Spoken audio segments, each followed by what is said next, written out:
You're watching the Chaos Protocol on Transplanar RPG, an all-transgender, people of color-led dark fantasy TTRPG show set in an original non-colonial, anti-Orientalist multiverse. If you like what you see, please consider pledging to our Patreon to support the show and get access to a patron-only after-show, early podcast episodes, GM notes, character sheets, and even the chance for your tabletop OC to cameo in our series. Thank you so much for watching, and enjoy. The Chaos Protocol is a dark fantasy series that may contain content that is triggering for some viewers. Content warnings for this episode include disreality, cognitive impairment, fear, death of loved ones, grief, mourning, ghosts, body horror, blood, gore, apocalypse, environmental collapse, complex relationships, youth in dangerous situations, references to the loss of children, and descriptions of food. Arc 4 Special 5. What Will?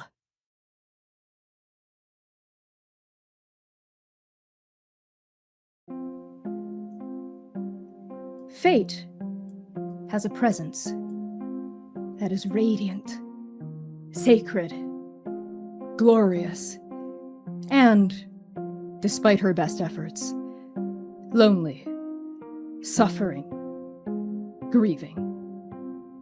Their aura exudes pressure beyond pressure, gravity beyond gravity. She is everything.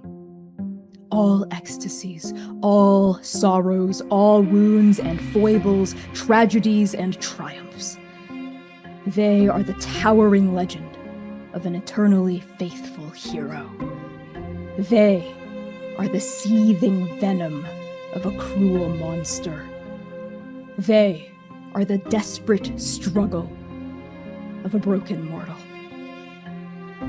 Fate has a presence that you, as former agents of the Syndicate, are familiar with. A presence terrible and freeing, an apoplexy of brilliance.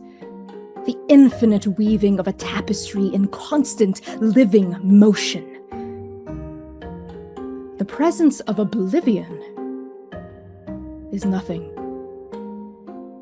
Therein lies the contradiction, the harrowing paradox that should never have happened.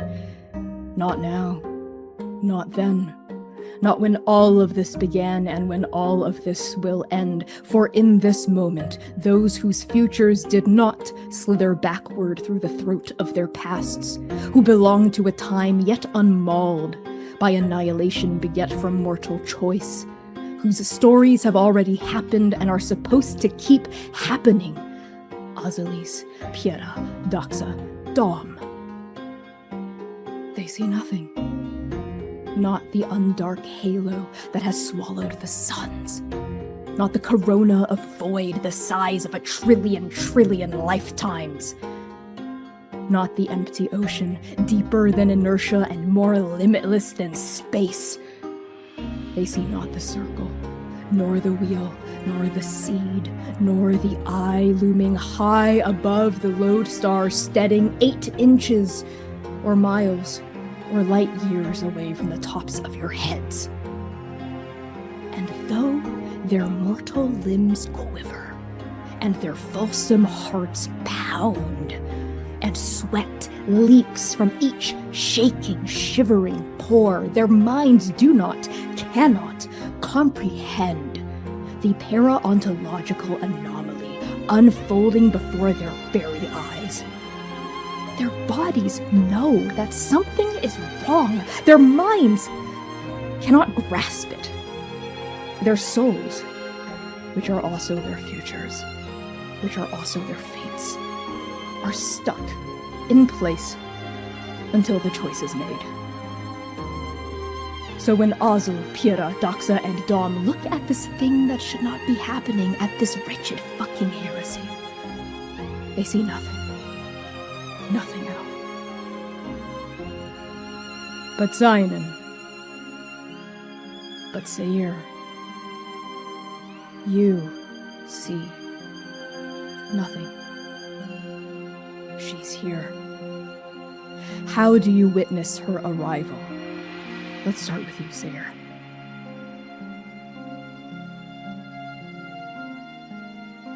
with helplessness.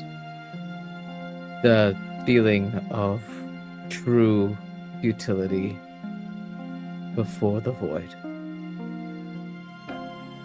And Seir takes it on all in, void mirroring pupil.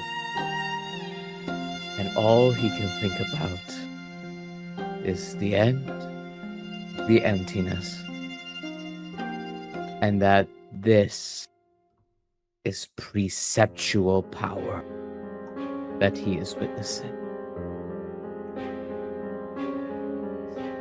There is no escape, Seir. You feel it in the part of you that is the truest side of your identity. Your calling, your soul, your blood, red threads snapping. A form you call father. This part of you, the part of you connected to doom, it vibrates with ontological knowledge in this moment as you gaze upon the end of all things.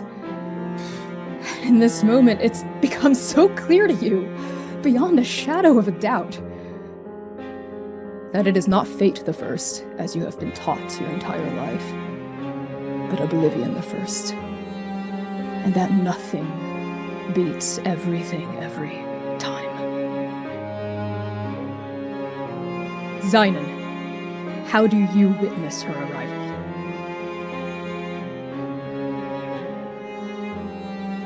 The emergence of nothing burns through the sky, and Xainan sees that prayer paper that drew him here. The prayer paper from the Mayday missions that burned up above all of our eyes in the Syndicate. A sign of hope. He sees his Mayday mission, his futile call, burn away. And with it, finally, something he's been trying to learn for many missions now. Because it's what fate asked us to do. Oblivion is not the enemy anymore. He tried to tell it to LSSG. He tried to tell it to himself. It never really stuck, but here and now, the person who wanted to hunt Oblivion, to blame Oblivion, not only for the death of Keseki, but for countless endings in the journey. He doesn't experience the fear that he feels like he probably should. He just gets this overwhelming sense of finality creeping up on him, and all he can think is, no, no, no, no, no. This isn't how it happened, not here. The ghost of you, the soul of you, the profanity of you, reacts less with fear and more with this desperation, born from the knowledge of the finality. But the body of you, the flesh of you, that you have not felt in so long, your body reacts with fear, as it should, trembling, sweating, the wetness leaking out of your pores. You can smell the fear off of your own skin, your heart thumping, thumping, thumping beneath your sternum, blood leaping through your veins. This feeling, fear is close, but not quite it. Terror is closer. But the closest way to describe this feeling would be a relentless, all-consuming dread. Instinct kicking in the face of something that is more than an apex predator. What do your mortal instincts scream for you to do in this moment? We're right inside the door frame, and all he thinks is to grab everyone and crawl back inside, close the door. And we've done this before, Xainan Esh, and yet somehow that knowledge cannot stop him from wanting to recede with his whole family inside the store, bar it, and keep that ending out. Seir, You sense movement on your periphery, a trembling of limbs. Xainan Esh, his body quivering, even as his eyes are locked on oblivion. Seir's hand is on patience. This was a mistake. This whole choice to come here was a mistake. One we can still take back. And so Seir turns over to Xainan and says, Xai, we cannot remain here. We have to go. You see a panicked face with eyes that haven't dilated with the fear as the eyes of a ghost look at you. He's thinking inside of a body that is sweating and trembling. An odd inconsistency to see, but also you can see the same incongruity inside of him. Because he does want to take everyone inside and save them, but in that same way, he wants to take this moment where Oblivion wasn't here yet, where we were all in the same place, where we could have done so much. We came here to change the future, to fix it. And you can see part of him knows that that's not possible anymore. But he hasn't figured out how to come to terms with it yet, and he just shakes his head. Not yet, not yet. Xai, come on. We gotta go inside. We got inside. Dom, how's it going? Dom. Inside the steading, which you have not left, which you will not leave until you have learned a lesson that exists in a time no longer assured. You see nothing beyond the open door. A bodiless body, a mindless mind, a soulless soul. The shadow of the end is on your doorstep, but you cannot see the object that casts it. Why are you unable to move?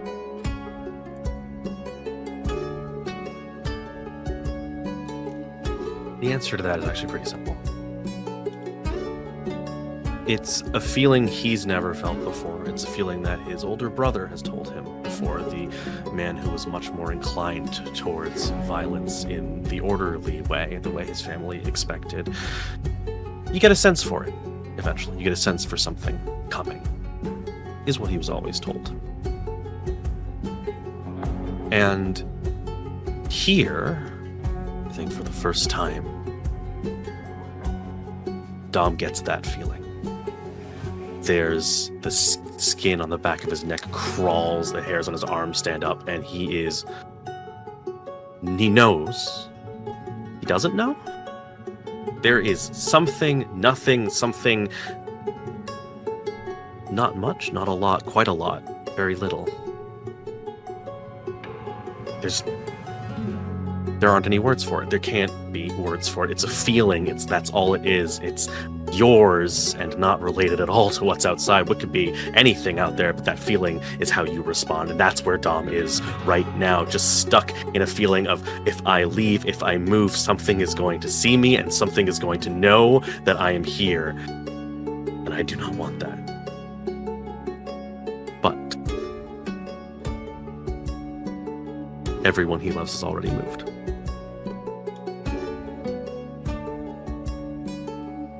And at the start of a lesson that it will take him a decade to finish learning, Dom takes 2 quick steps forward towards the door before Xainan even calls, as if there is something out there he wants to drag everyone back, and then it happens again. There's a second feeling, this one much closer, much more visceral, because there's nothing scarier than what you can't see in front of you, except what you can't see behind you. And in turning towards the door, he has turned away from the one person he was keeping an eye on.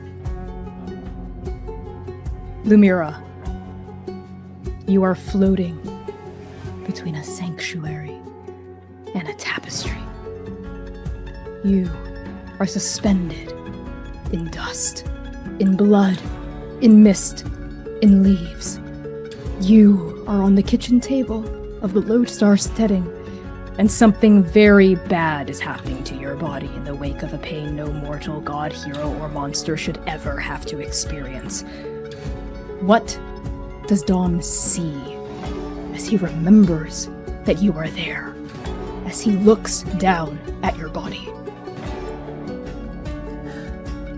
Dom hears it before he sees it.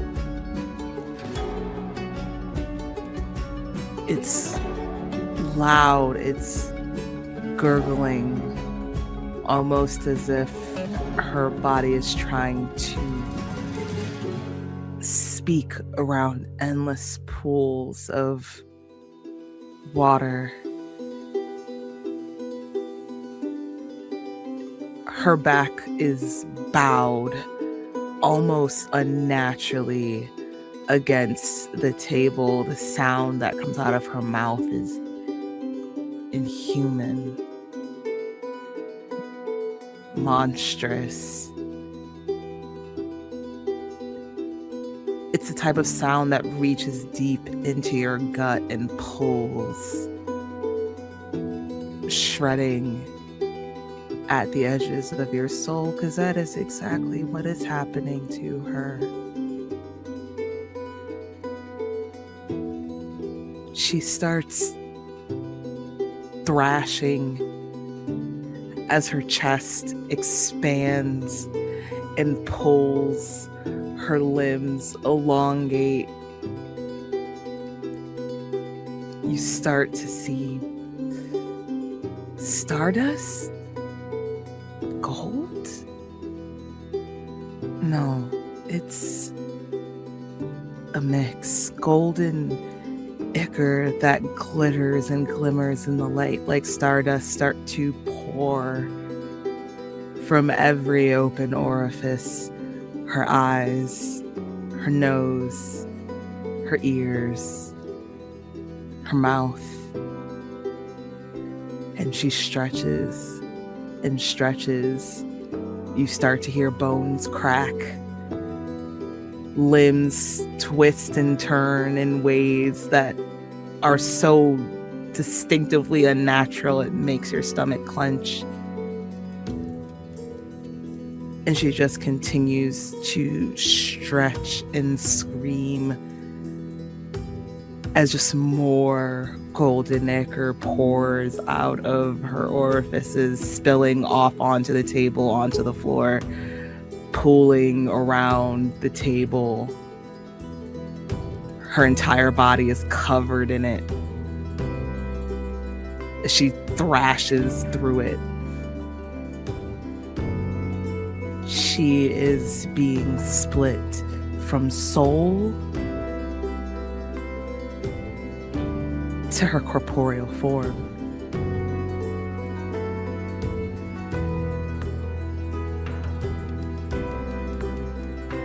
In a voice this Steading hasn't heard since Silesia died, Dom yells through the front door, not even turns fully around to look, because as terrifying, as unnatural, as weird, and as wrong this is something he can look at and see what is happening. And over his shoulder, in a voice that nobody's heard in almost a year, I think, at this point. Xainan, your friend is leaking starlight, and her body's doing weird shit. Get the fuck in this door! Lumièra, as a healer, you understand the fury behind why a person's life might flash before their eyes in the moment of death. You have read the medical journals, the research papers, the peer-reviewed reports. You know the terms: neuropanic, hormonal release, cortical disinhibition, a flooded visual cortex. But there have always been two inconsistencies in the research that bothered you. The first is that not everyone who has near-death experiences sees their life flash before their eyes, and no one really knows why. The second is that there is a lack of conclusive evidence suggesting why this phenomenon happens in the first place. Is it the brain desperately sifting through life experiences to find something, anything that might save you from your end? Or is it merely a massive panic response, and the memories are a side effect of an overloaded circuitry?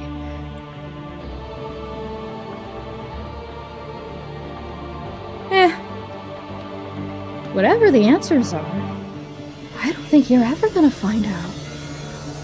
Because this is not your life flashing before your eyes, Lumi. This is every life, everywhere, all at once. What was, what is, what will, what could have been, ripping through you, like a kid opening presents. Also, this isn't your death. Well, it is, but it's not just your death. It's your annihilation.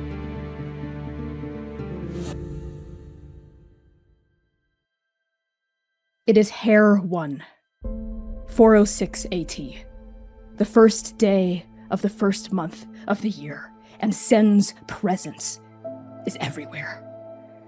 You can hear it in the rabbit-sized hutias rustling through buttonwood shrubs. You can feel it in the chilly sea breeze blowing over your sun-kissed skin. You can smell it in the rich aroma of the revival stew the elders are finally ladling out 1 year after they began cooking it, a symbol of a new beginning. You can see them on the beach by the water. The thousand ghosts departing in the light of morning, translucent arms wrapped around their loved ones. There are so many people here, your people, smiling through tears, waving farewell to the ones they've lost. No, not waving farewell. They will see each other again, one day, when the Raven Queen leads the living back beyond the boundary waters of life and death into the ancestral world of the after. And then again, when the Fox King leads the dead back beyond those very same waters into the descendant world of the now, reborn into their sister realm as something entirely new. Until then, it is only when the veils between the now, the after, and the beyond grow thin that the living can embrace the dead. Here, in the rosy light of dawn on the heels of Adolin, the stars have not yet faded, and Ryojin has not yet traded places with her sister Galtanger.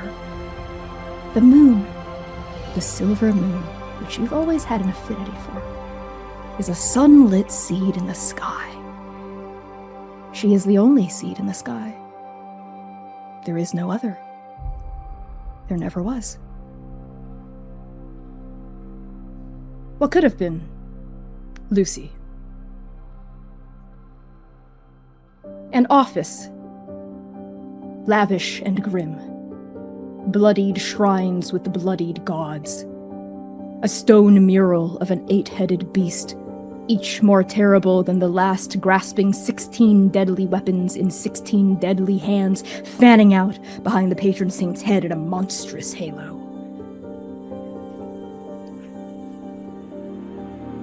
You know why you're here, Lumièra. What you did to Agent Amaru. His arm. Now that was some beautifully disgusting work. Withered into dust. Unhealable. My. I have to reprimand you, at least a little bit. You understand? Or Artemis is never going to get off my case about my latest and greatest mentee. I hope you can forgive me. I'm sorry. You don't have to apologize. I will leave you with this. There is a time and a place for us to indulge the worst parts of ourselves. For if we don't, we might just lose who we've become and regress to our worst instincts. Do you understand?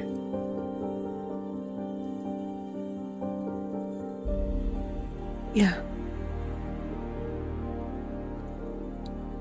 I'll be better next time, Lucy. I promise. I don't want you to be better. I want you to understand the purpose and usage of fear. For you see, fear is the strongest venom of all, but it loses its potency with each strike. So don't be better. Be precise. Be intentional. Be the monster. My terrible girl. What could have been? Yin. An office, spacious and bright. Sheer curtains billowing in a divine breeze, dense clouds of mist drifting along wooden floorboards, paper lanterns floating in midair all around you, lighting up the patron saint's face with an array of radiant colors. You know why you're here, Lumièra. You know what you did to Agent Tamaru's arm. It's just not you, Lumièra. I know you. You have a good heart. You want to save people. So do I. But saving people means being able to control our power, being able to direct it exactly as intended every time. There's no room for error. Not when lives are at stake. You know, I expect better from my favorite mentee. I will be better, Ewing. I'm sorry. I know you will be. And I know you're sorry. And that's what counts. You're powerful, Lumièra. You have incredible potential for greatness. But the more power we have, the more responsibility we hold over not only our own lives, but the lives of others. Greatness, true greatness, means making the hard but necessary choices to create a better future for everyone, no matter the cost. So be the hero, my strong girl. The hero. What could have been? Sing.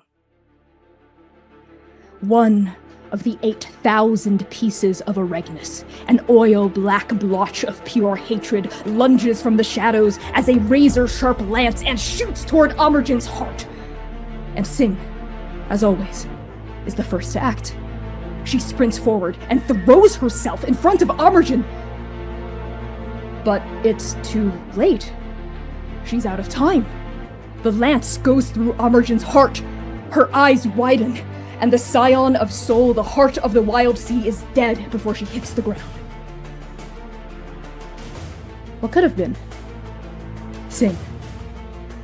The axe of destruction hurtles across the white forge and cleaves into Sing's heart. Her eyes widen, and the chosen one is dead before she hits the ground. What could have been? Sing. Beneath an ancient archway, Rhododendron's hand spears through Sing's heart. Her eyes widen, and the chosen one is dead before she hits the ground. What could have been? Sing. In a dusty shootout on the Isthmus of Chisare, Azali's Raid's shotgun blasts through Sing's heart. Her eyes widen, and the chosen one is dead before she hits the ground. What could have been? Sing.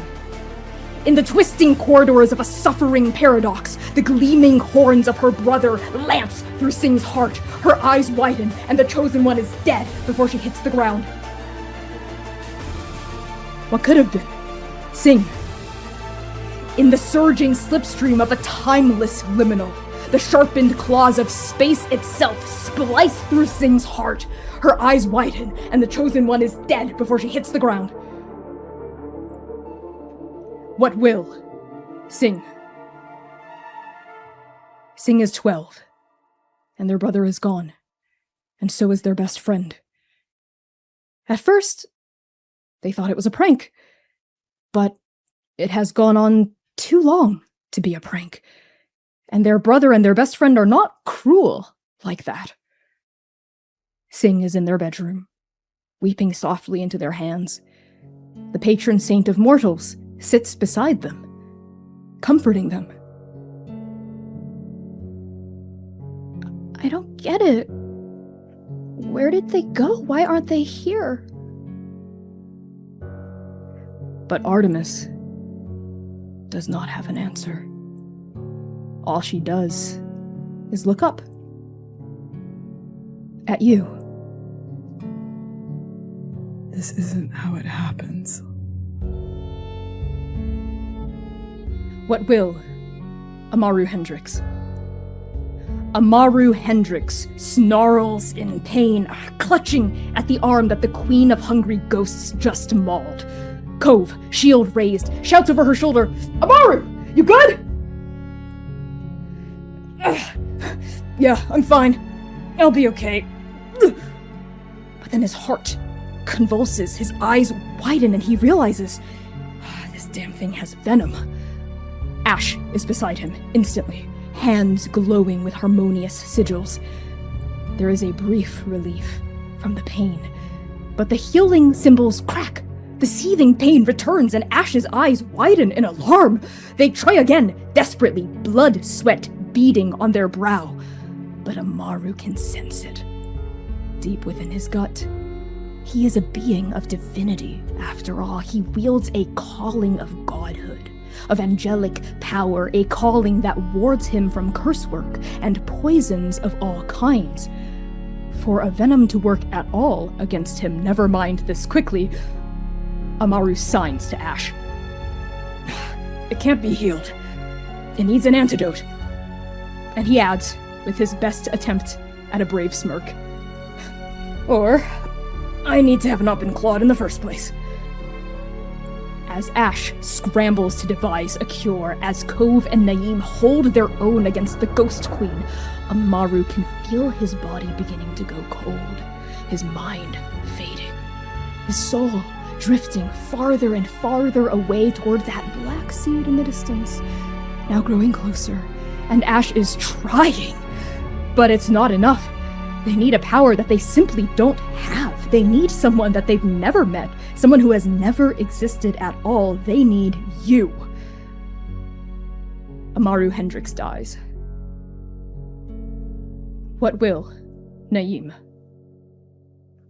Kenzo tries to talk to Naeem, tries to help him through it. The guilt, the grief. His efforts are appreciated, but he doesn't get through to them. No one ever has. Not in a real way. They can't. After all, only a ghost can truly understand the deepest pain and the brightest joys of a spirit caller. And there are no ghosts in the Syndicate. There never have been. And there never will be. So from the day that Naeem joins the Syndicate, to the day that he too is taken by oblivion, he finds friendship, he finds love, he finds hope and grief and joy, but he doesn't ever find that connection, that soul-deep resonance that only someone he will never meet could have given him. What will? Anbu. Anbu doesn't know what's going on. Not really. The shuttle platform is loud and noisy and full of jostling elbows and smelly smoke. Her parents are scared and snappish. But finally, they get into the shuttle, which is dark and even more cramped and even more loud. And in the rush, her hand slips out of her father's grasp, and her father calls urgently, "Bugsy? Bugsy! Bug! Anbu!" I'm here," Anbu says, and she squeezes through a bunch of strangers' legs to reach her father's side. "Thank the stars," says her other father, and they hold her tight. As the shuttle doors close, cutting off a throng of shouting, panicked people, Anbu peers out of a grimy little window at the planet she's leaving behind. The only home she's ever known, now eaten by dust. What will? The lizard. Deep in a crevasse, where there is still water, a single horned shingleback lizard, the size of a bus, curls her scaled form around the unmoving body of her last hatchling. She nuzzles him, sniffs him, cracks a rock between her jaws, and tries to feed him the paltry moisture that squeezes out. But he does not stir. He does not move. The lizard rests her weary head atop her hatchling, her stumpy tail, now shriveled and withered from a lack of food and water, coils in to form a protective embrace, and the lizard closes her eyes for the final time. What will? Selma Yong. 2 years after she escapes Keseki, Selma Yong is killed in a shootout, outnumbered 10-1. In the medical report, the coroner notes that Selma Yong stood her ground for 8 minutes after the initial attack. Had someone else been with her that night, watched her back, she might have lived. But Selma Yong always worked alone. What will? Datu. As the shuttle doors close, cutting off a throng of shouting, panicked people, Begun Dipti peers out of a grimy little window at the planet he's leaving behind, the only home he's ever known, now eaten by dust. What will? Tungal. It is Hair 1. 466 AT. The first day of the first month of the year, and Sen's presence is everywhere. You can hear it in the rabbit-sized hutias rustling through buttonwood shrubs. You can feel it in the chilly sea breeze blowing over your sun-kissed skin. You can smell it in the rich aroma of the revival stew the other elders are finally ladling out, 1 year after they began cooking it, a symbol of a new beginning. You can see them on the beach, by the water.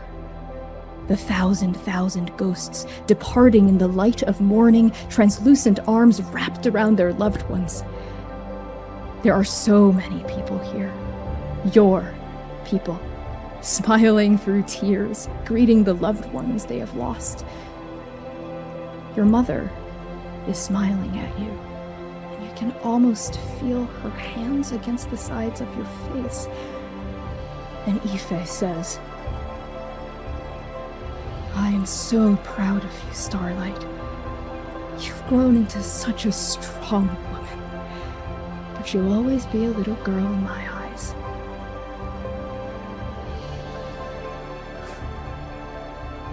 I may be a little girl in your eyes,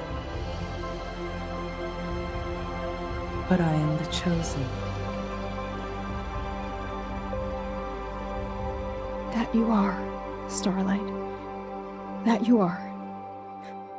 I'll see you again next year. I love you.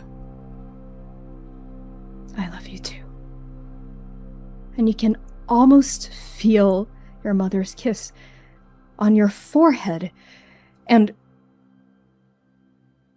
Lumièra. Hundreds, thousands, trillions, an infinity of possible lifetimes, timelines, futures and pasts and presents flash through your mind in an instant that is also an eon. You understand what all of this means as it happens to you, what all of this is. It's the cost of your power. And what a power it is. The power to annihilate infinite lives, infinite choices. Because that's what will happen should you go through with this, Lumièra. If you let them stay here, in the past, the future that you came from will be erased. And not just for Keseki, but for every future, on every world, across the entirety of the journey. And when time resumes, From this point forward, the past becomes the present, and the future is once again unknown. But, well, that's not entirely the case, is it? Because you're special, Lumi. You're a chronologist. And not just any chronologist.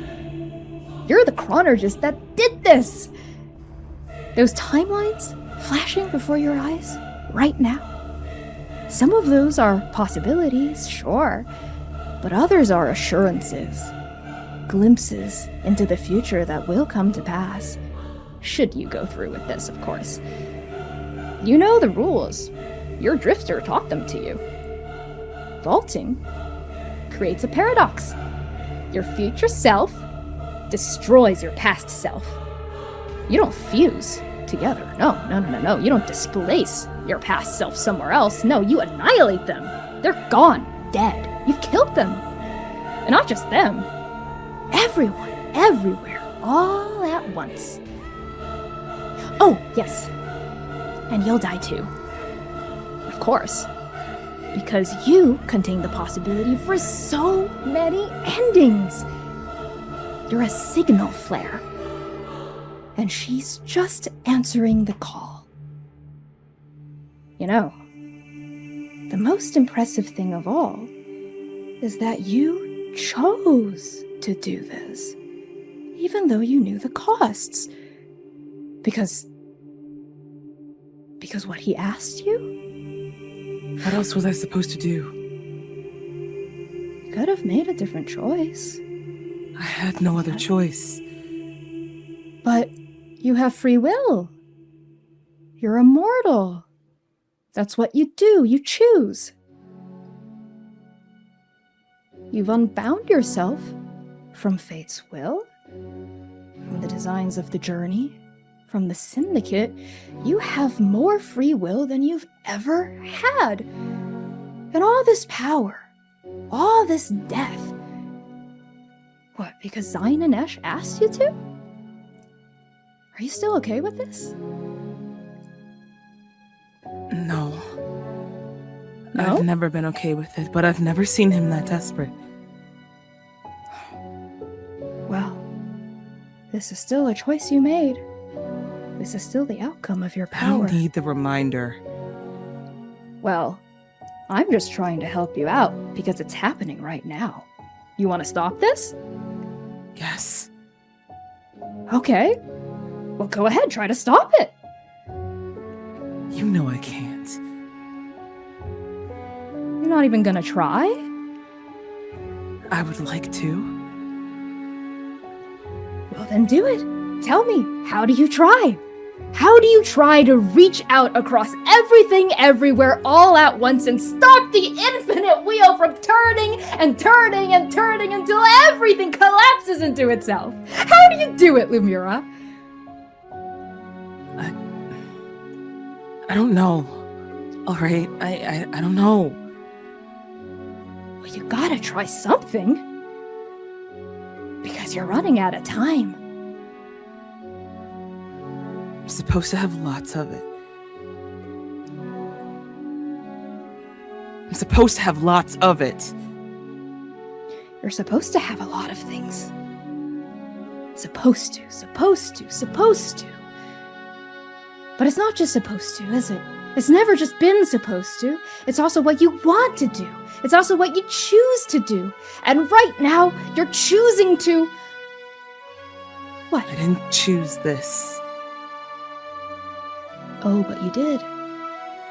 You think I wanted all of this on me? On my shoulders? No. I was trying to take care of somebody that I loved, to stop them from hurting. This is supposed to be a fix. But now you know that it isn't.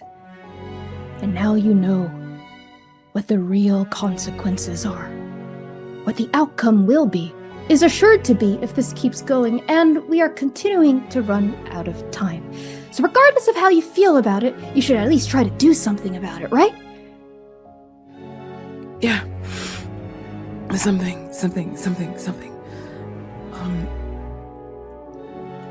Everything is mumbled and jarbled right now, but she's trying to remember the Drifter's lesson. Funny that she's trying to remember it now, where she wasn't really heeding their warning previously, but that's neither here nor there. She did this before, she can do it again. And so she digs deep and pulls from that same space right behind her belly button, behind her birthmark, trying to pull that same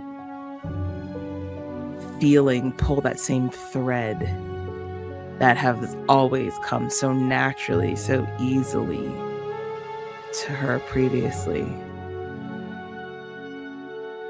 But that thread's not there. Lumièra, I need you to flip a coin for me.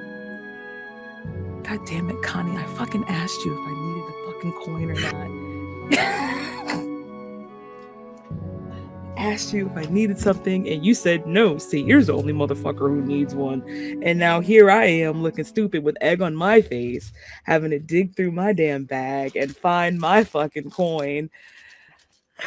What if we kept this part in? Do it. Fucking do it. We should. That's the greatest fucking thing I've ever heard. Holy crap. Damn it. Where is it? Where is it at? Now I'm stressed. Oh, there. I keep my dice on my desk out of fear of you, Connie Chang. As you should. As you should. Never trust what I say in the pre-show. You know what? You're right. Especially with the frog mug. Yeah, honestly, because that's when I know you're on some bullshit. Hold on, let me see if I can fucking find this thing. God damn it. Just roll a regular dice and then do evens or odds. Even up, yeah. Okay. No, it has to be a coin. It has to be a God coin. damn it. Fucking hell, Connie. Okay, Why? I have a quarter be a right coin? here. Quarter's fine. Quarter's fine. Quarter's fine. Okay. You can flip it however you want. And just tell me if it's heads or tails. Okay.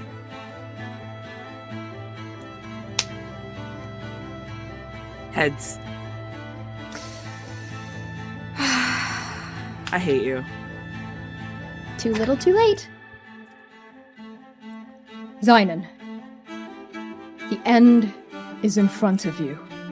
And it is around you. And it is inside you. Bone deep, soul deep. How does the end of all things sit within your profane spirit? Xainan has not yet remembered looking up at this immense nothingness. But the end has been inside of him this whole time. Artemis wove it with his spirit, dead under a tree that hasn't happened yet. It is throughout him, and somehow it is ill-fitting inside of this mortal body as the ghost itself feels a looming ending?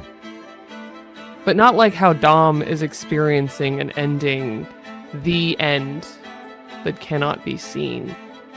Not like the strange, unknowable shape that the rest of Xainan's family is probably just looming, feeling. Even Xainan's mortal body is beginning to just bleed from the stress of it. But his ghost, there's a finality lingering in his mind, but it isn't this moment. Like the sense you get in your bones when a storm is coming.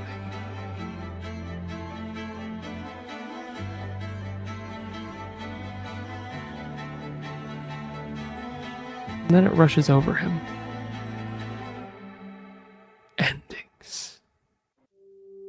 It starts first with Sing. Deep in the loam, the wild sea.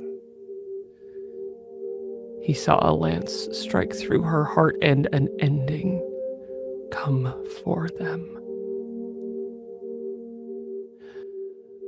He missed an ending but felt it in his bones in the city of heaven, struck in the temple and carrying it with him. There was an ending there that feels incomplete. But the next one, bubbling up from a bloody river, choking on rebar. Seir's ending, the one that Xainan barely saw. You didn't need to see it, to feel it here and now, because it is an ending, a finality. Seir died that day. There are 1,000 endings in the dust, in the dirt, in the roots decaying deep below here on Keseki. And even in his dusty mortal body that isn't here in the spirit that wears it. There's endings echoing around and have been this whole time, and there is an ending inside the door. And he turns his head to look towards Lumièra. You hear Dom's voice grabbing your attention. You look in Lumièra's direction, and Lumièra, you are a glowing silhouette of pure golden starlight, distended, stretched, and cracked in unnatural, inhuman, monstrous, heroic positions. You lift up off of the table and levitate toward the end that you summoned, and the end that you summoned peels off of the journey and levitates toward you. All of you see this. The walls of the steading are both here and not here. The dimensions of reality are first in thirds, then fourths, eights, twos, and ones. Lumièra, your soul eclipses the seed of annihilation. The seed of annihilation eclipses your soul. It is above you and around you, and now it is inside you. It slides over your torso, into your torso, and your birthmark lights up in dark, shattered light, piercing through the gold in lightning streaks of shadow. No. Void. Nothing at all. Your birthmark widens, widens, widens, widens, widens until it inverts around your body and collapses you into nothingness. And for a brief moment in time, a flat circle lingers in the air. No, a hole, a doorway to a place beyond the journey, darker than space, deeper than time, and the doorway starts to close. Seir, flip a coin. Why would you say that? Heads. Tell me heads or tails. Heads. Okay. Seir, the doorway is closing. And just like his sister, no, actually, faster than she could have ever been, faster than he was to the rebar. Seir acts first, as he runs straight towards the entrance of nothing. As you hurtle toward the doorway to nowhere, really, how do you reach out toward it? How do you try to grab Lumièra? It is pure, unbridled instinct. As Seir leaps forward, patience in hand, he swaps it out, grabs the corner of nothing by the hook of Patience's blade, as he goes, no, you fucking don't, no! And realizing that his blade is slipping with each power and force that he exerts upon nothing, he shoves his hand into nothing and holds it, pries it open on the opposite corner of his blade. He goes, no! Ah! You got a heads earlier. Please flip another coin for me. Tails. Oh, that's good. There is a moment as your crescent blade lances forward, it misses the edge of the doorway. It starts to close even further, but then it's as though there's a movement, something guiding your blade toward the edge of it. It hooks in just in time. You're able to grab it, keep it open, and your other hand goes forward as well, prying that doorway open, keeping the hole from closing as you're shouting out loud, no, no, no, no, and patience on one side, your bare hand on the other. That bare hand holding the edge of the doorway begins to bleed against the edge of oblivion. But instead of fountains of liquid red gushing from your palm, it is only a single red thread that leaks from between your fingers, that flows inward toward the doorway. And you recognize this thread, Seir. You recognize it intimately. It is the thread you and Lumièra tied together in the Crimson River of Inferno.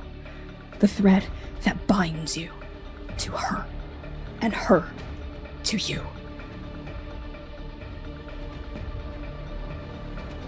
As he sees that thread come out of him in this moment, he thinks for a moment of hubris, hope. They mean the same thing right now. He tries to push himself a little further into the hole, as if following it, that's his beacon, that's his light, that is his anchor to her. But I can't, can I? No, you can't.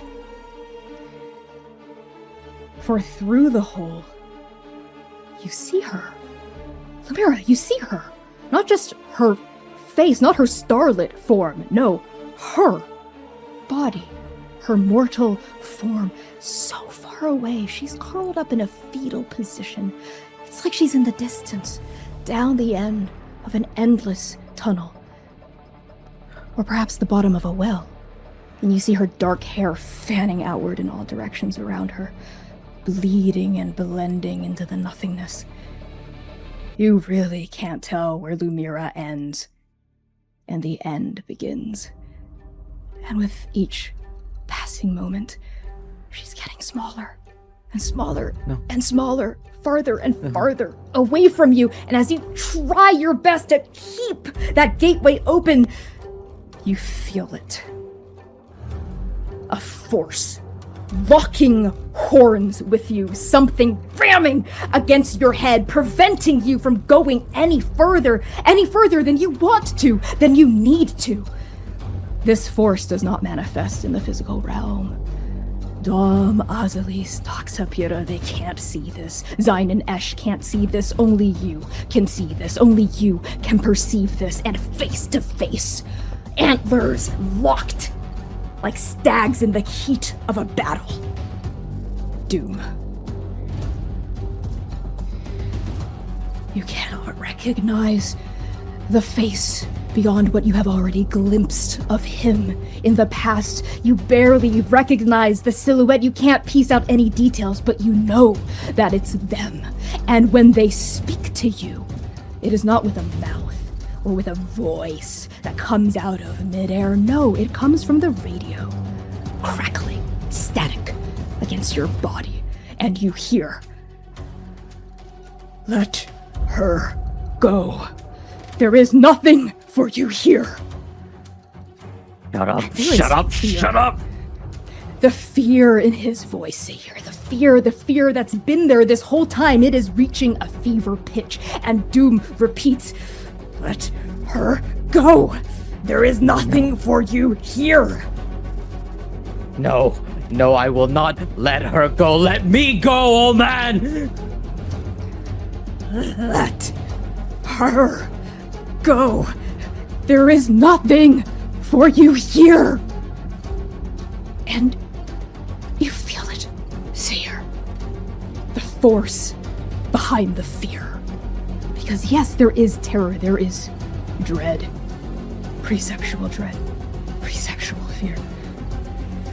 But there's another reason an additional reason why Doom is doing this. He doesn't want you to be annihilated. He doesn't want you to be erased. And as those horns ram against yours, forcing you to stay in place, you know that this is Doom trying to protect you. We can feel Seir's mechanical cybernetic antlers begin to crack and bend against the mighty force of Doom. As Seir buckles, we see his left knee buckle a little bit, his tail waver as Seir presses forward, and he goes, "Can't. I won't. He watches as his precept bears down upon him. I will not let her go. That is not a choice I want to make. So if you're going to stop me, old man, then you're gonna have to fucking bite me." And as your antlers continue to interlock, you, butting heads, locking horns with this most innate, interior, instinctual part of you, just like when the end was first pulled through the needle of time to come here.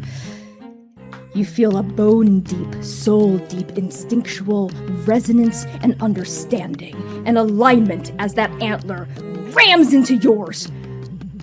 A knowing of what this all means. The gateway straining against patience on one end, and your bare hand on the other, Lumièra moving farther and farther away from you, farther and farther away alongside the future whence you came. And it is this part of you connected to Doom that resonates with this truth of the moment. The future is doomed. No, that is not the right word. The future is not doomed. It will be annihilated through a single mortal's choice and a single mortal's power. For if this gateway closes, the past becomes the present, and every future across every world across the journey, including the one you also came from, will be swallowed by oblivion. And so will Lumièra.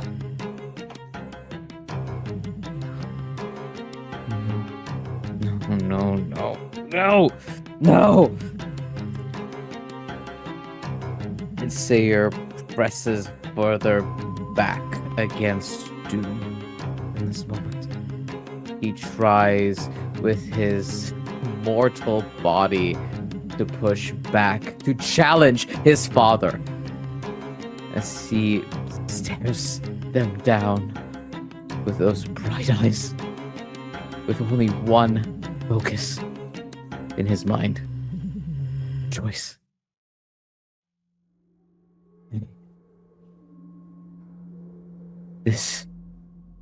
This is not the choice I'm going to make. I am not letting anything stop me. Everything stop me. As he looks upon Doom's eyes with an understanding. An unnamed understanding. You are not a domain, are you? You see your own bright blue eyes reflected at you through the face of Doom, and once again a voice crackles through the static. It begins as, "Let her go. There is nothing for you here." But the next time it speaks, the second time it speaks, in a duality, Doom's voice changes. But it also doesn't change at all. It reveals a dimension of itself that was there all along, hidden in plain sight, both from you and from itself. This version of Doom's voice is familiar to you. You recognize it instantly. It is a voice you've been hoping would speak to you for your entire life. A voice you've yearned to get the attention of for so long. And fate says, through the crackling static, "There is nothing for us here. But please, please, save her."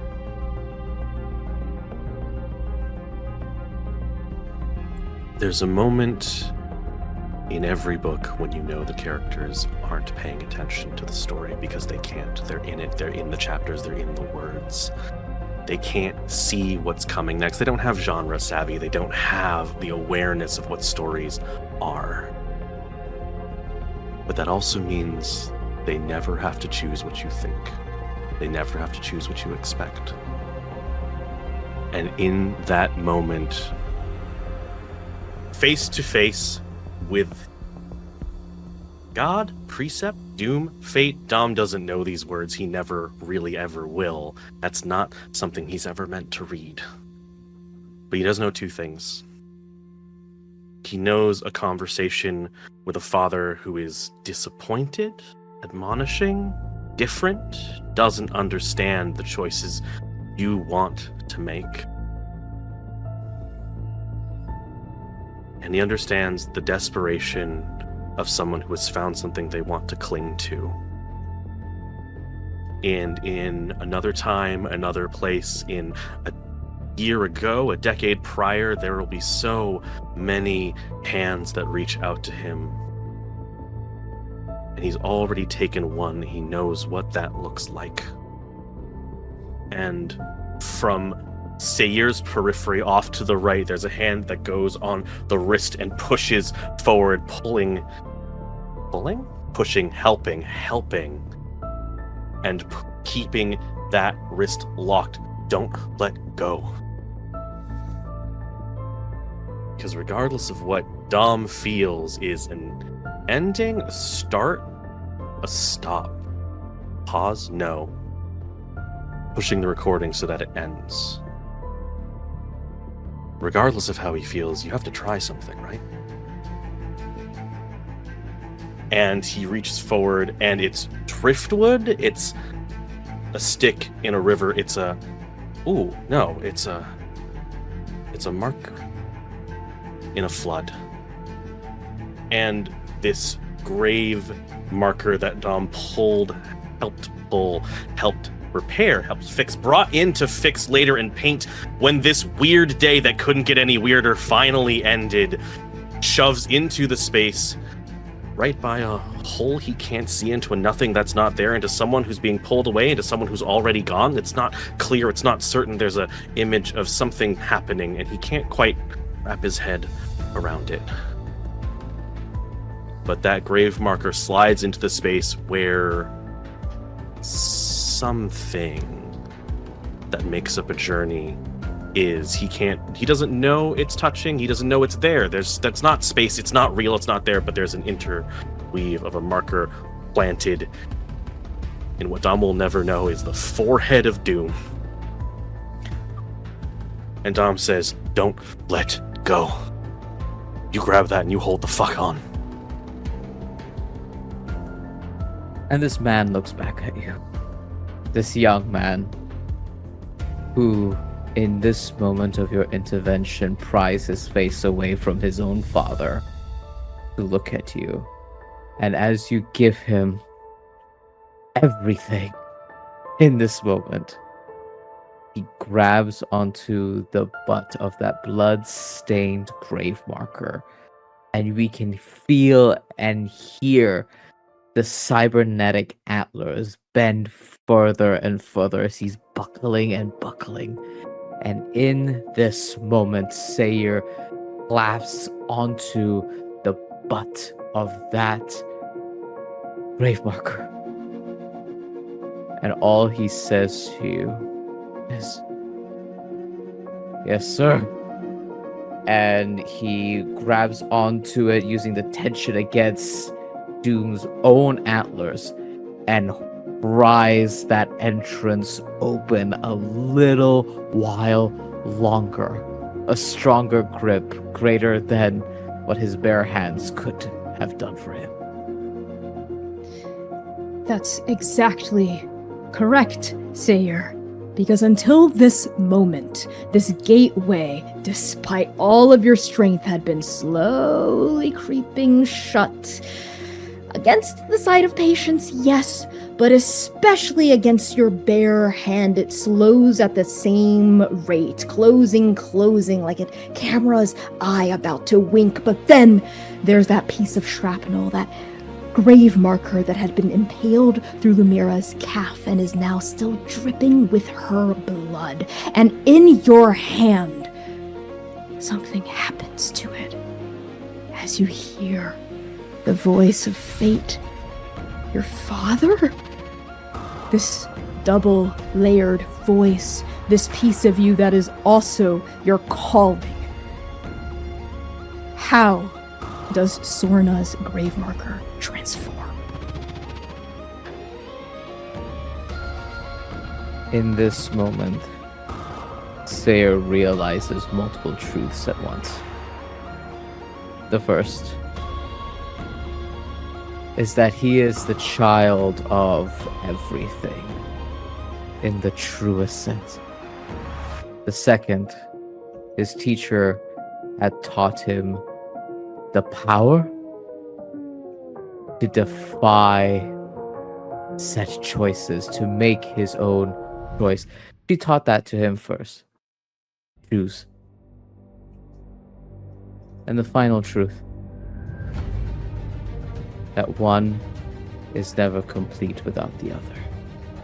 And as Seir presses down against patience, in his other hand, this wooden stake rattles and shifts and breaks and snaps, and we see dark leather wrappings with beautiful trim birth a hooked blade bathed in red blood and golden starlight.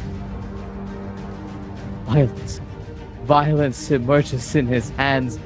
The broken, shattered twin, the one who was cursed by the Forge God, has been reforged in his hand, marked by everything. The Son of Doom creates. And with violence reforged on one end of the gateway and patience against the other, you are able to stop, if only for a fragment of a moment in time, the inevitable closing of this gateway. It takes every fiber of your being, both fighting against your father, your maker, and against the inevitability of the end itself. But you do it in this brief moment that is also an infinity. Xainan. There are endings all around you. Your own. You see a flash of it underneath a nearby tree, subsumed by a dust that has not yet arrived. Your body collapses against the trunk. But there's something else. That's not just the ending. Something comes after it. Something came after it, didn't it?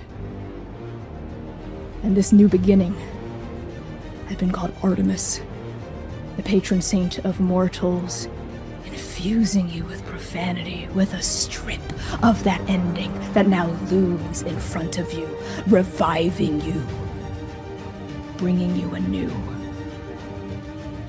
And Piera, next to you, frozen in place, face uncomprehending, one hand out alongside Ozzel's to keep Doxa safe behind them both. Piera, you look at her and you also see her ending. Her walking away from the front porch of a homestead, bathed in dust, vanishing into the apocalypse, never to be seen again. But that's not entirely true either, is it? For you did see her again, her bullets around Dom's neck. A Dom that does not yet exist in this moment. That, too, is a new beginning. That, too, is a carrying of her into the future in a way that matters.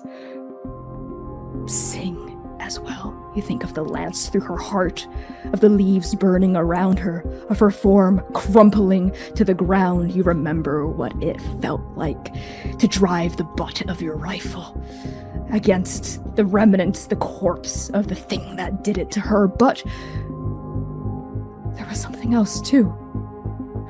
A hand reaching downward to her. The most beautiful and handsome person you've ever seen. No, not a person. Oblivion. Guiding Sing gently toward somewhere new.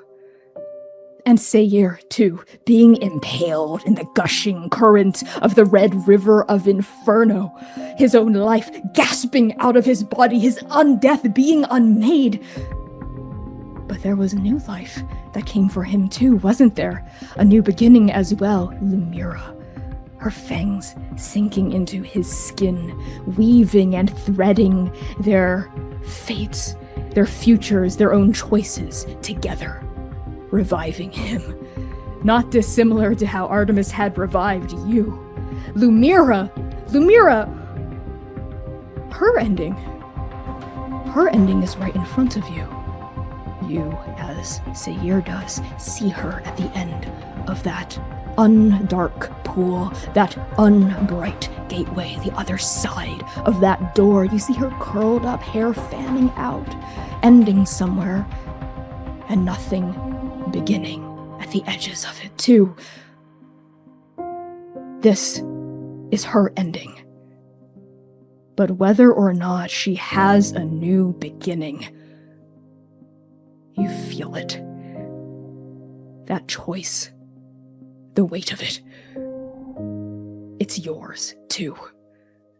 For you see not just Lumièra coiled up at the bottom of that timeless, spaceless well, that not tunnel,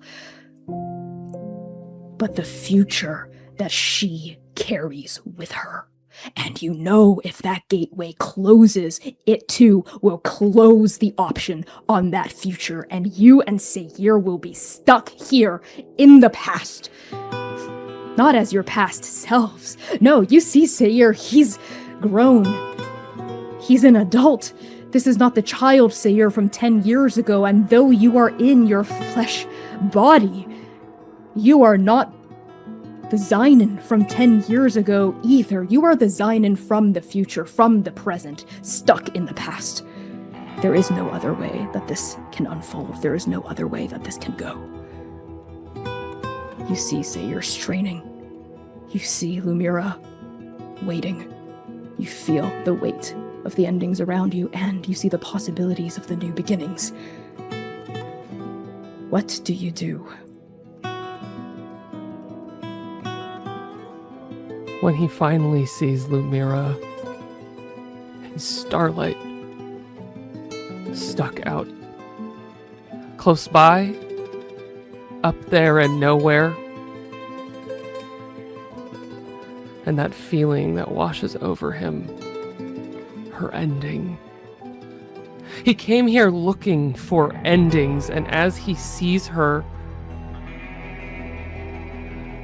he begins to weigh the options, because he is only surrounded by people that he loves. She is only one Lumièra.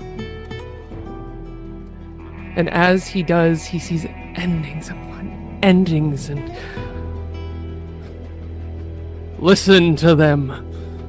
The Esh.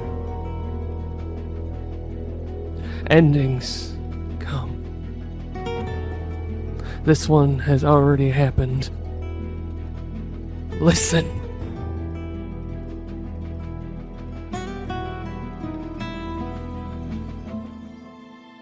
Seir snaps into your direction. Xainan, listen to me. Listen to me. You asked me before we vaulted to listen to the omens, to let the omen speaker speak. If we remain here, every second we remain here, we lose Lumièra. And every second we lose Lumièra, we lose the future. And Xainan, I mean everyone. Everything. Every life. Every single one of them. We will send to complete and utter annihilation. We will destroy them. We will destroy her.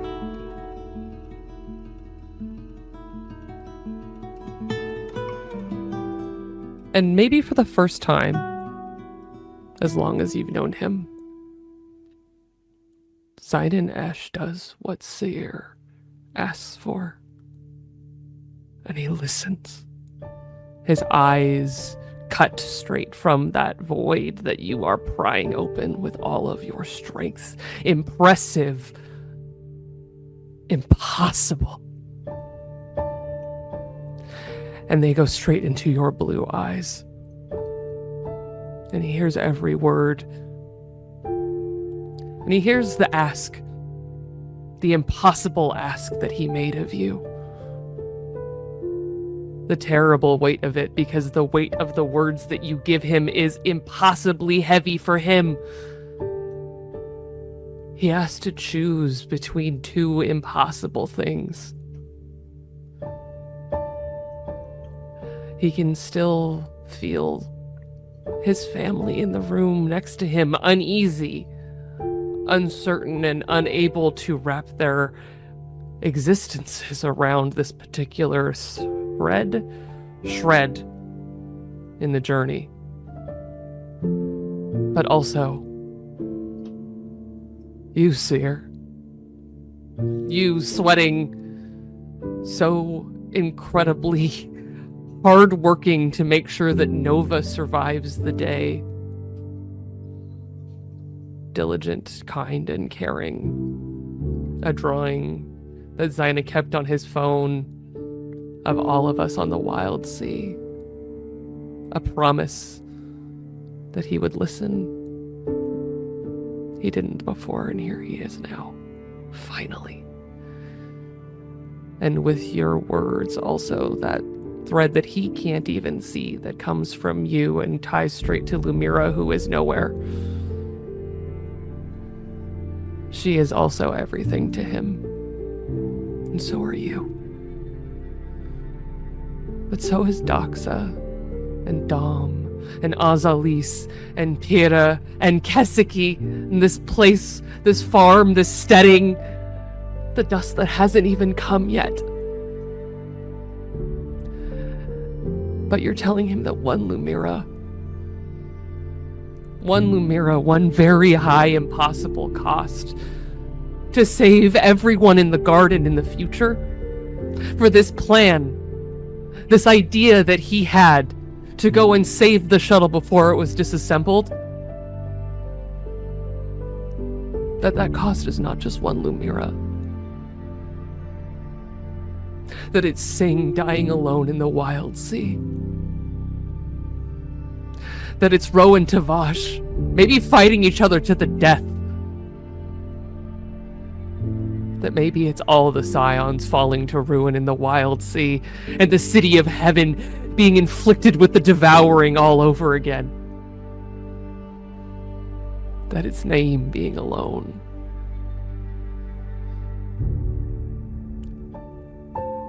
She's not just one Lumièra, that's already too high to pay. And his heart breaks as he looks at you and takes in your words and listens. And it's more than just Lumièra, Xainan. It is everything. It is every world we saved. It is Yinghe. staying the monster in Jerguang. It is the wild sea, is the city of heaven. It is inferno. And Xainan, it's me. I can't save Lumièra. I swear to everything, if you do not take this choice that I am opening for you, that I am making for you, that I'm jumping in there myself, I will not remain here. My future, it matters, Xainan. I matter, Xainan. And I will not continue my existence without Lumièra and without being Sing's brother. I am her moon, Xainan. And I will make this choice again and again and again. So tell me, old man, finally addressed to you, what choice will you make?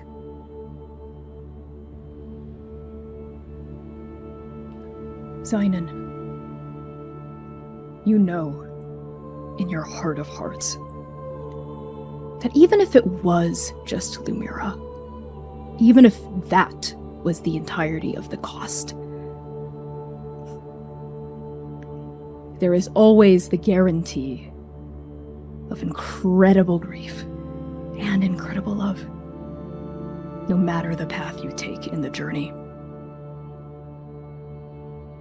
But one of those choices in front of you right now will inflict so much grief onto the world and erase so much love that has already been proven to exist, that you have already experienced yourself. That is what you would lose alongside her. Why do I have that power? No one person should have that power.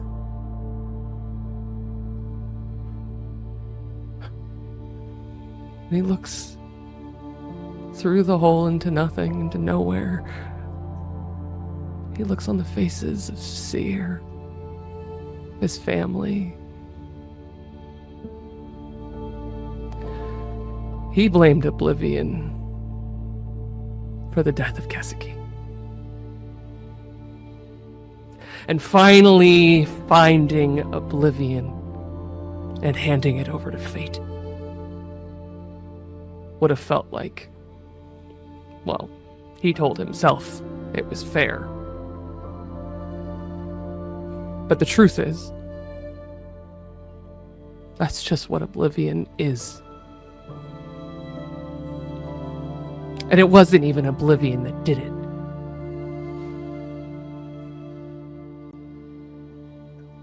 But he blamed Oblivion nonetheless, and he thought, why would any one entity be allowed to have that power? Guess what, Xainan Esh?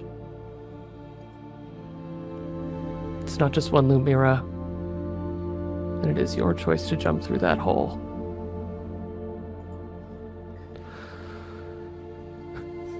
No one should have that power. But you asked it of me. Why?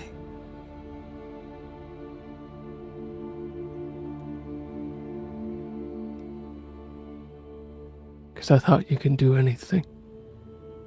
Even the impossible. At the cost of me?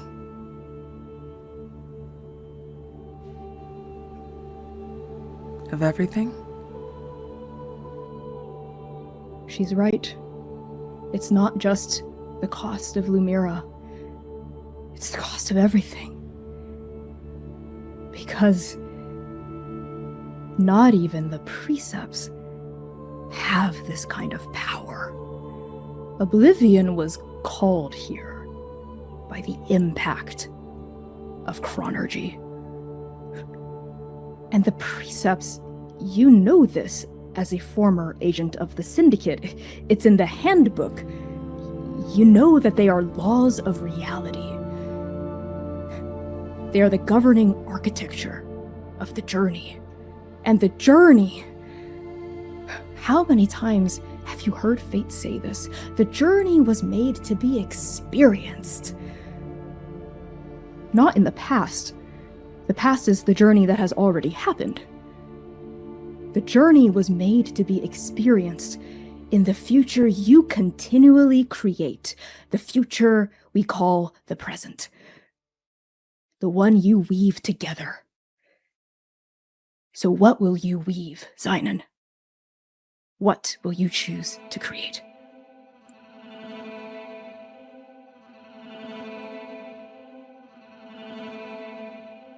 Finally,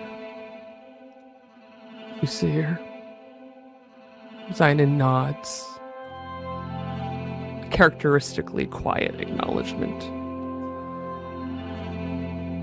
But there's a promise in it. Because he's going to only turn his back on you one more time, Seir. And then he is going to make good on this promise. And Xainan stands resigned to the truth. The end that he is running from.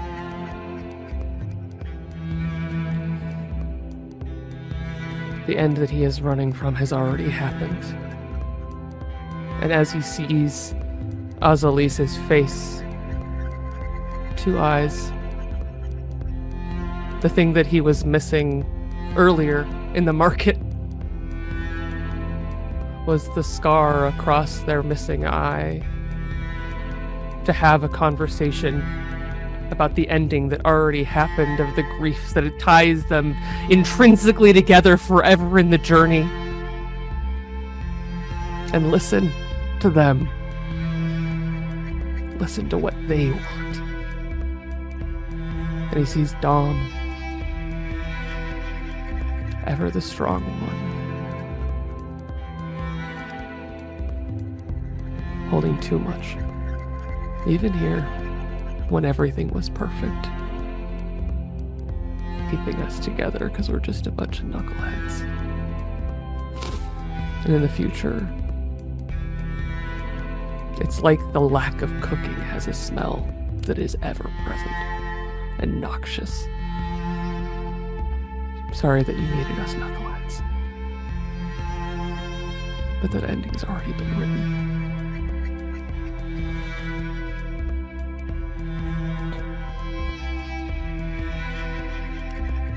Alright. Seir, I gotta do something first. You will have. He says this so gently.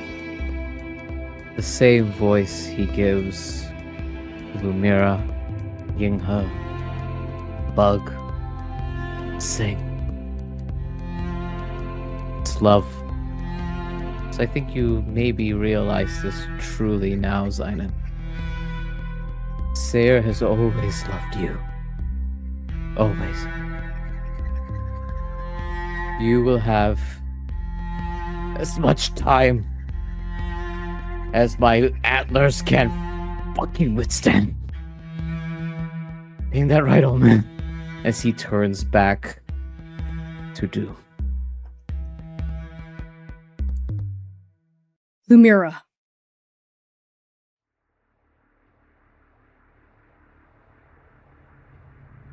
There is nothing around you. No light, no darkness, no warmth, no cold. You're floating in a void. No, you're not floating. Floating requires a body. A lack of gravity. Yes, there is a lack. But not even the concept of gravity exists here. There is simply nothing here. But it's almost a relief. There's no pain anymore either. No suffering. The only thing you can kind of sense, kind of feel, perceive, in an ephemeral way, as though it's already a half-forgotten dream, is a red thread, thin, frayed, connecting you to something, somewhere. But whatever it connects you to is certainly not nothing. It's Seir. You know it intrinsically. Even now, half-forgotten, ephemeral, you can sense their bond to you. But with each passing moment, that bond grows fainter and fainter, dimmer and dimmer.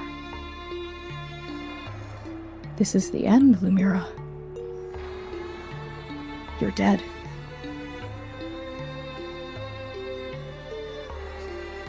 I know that.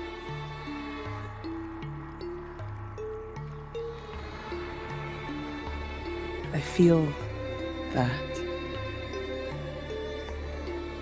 Intrinsically, this is the end. I've been an agent of trans for long enough. I've been under fate long enough to know intrinsically what this is. Did I expect it to feel like this? No. But I still know.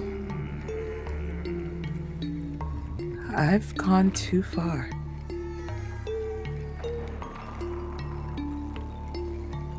There's no coming back from this.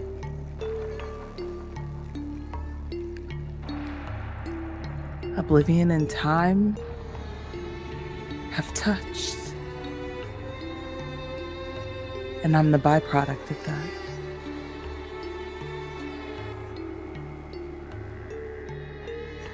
So I sit in this weightless chamber. The different bits of me that have disapparated and are sitting wherever they sit in this endless void. Two things become true.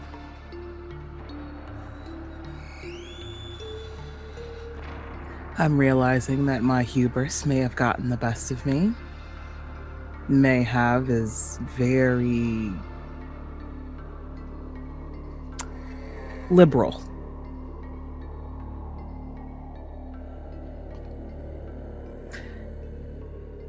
And the second realization is that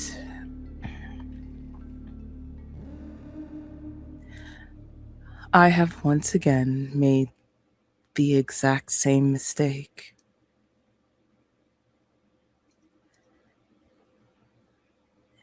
And this time, I won't be able to undo it.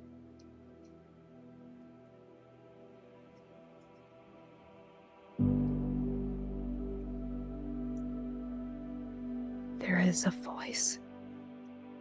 That's not just your own thoughts. A voice from within you, beyond you, next to you, also in this place, this nothing place, this empty. You know this voice, intimately. You both hear it and you don't hear it. And Sing says, Lumièra? Is that you?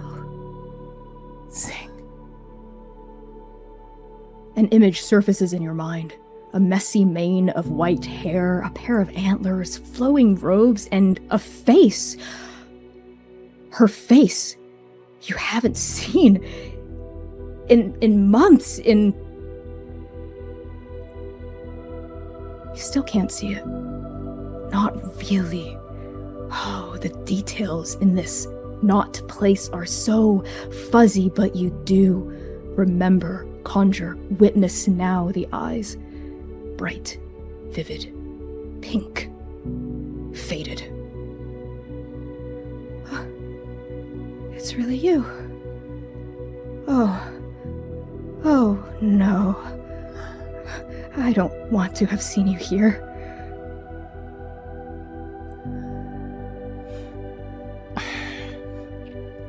It is what it is, baby girl.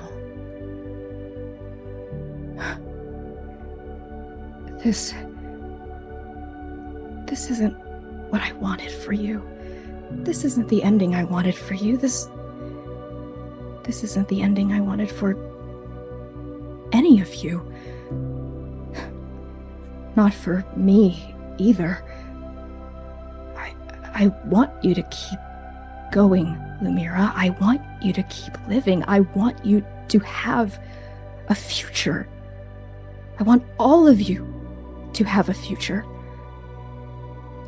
I think I fucked that up.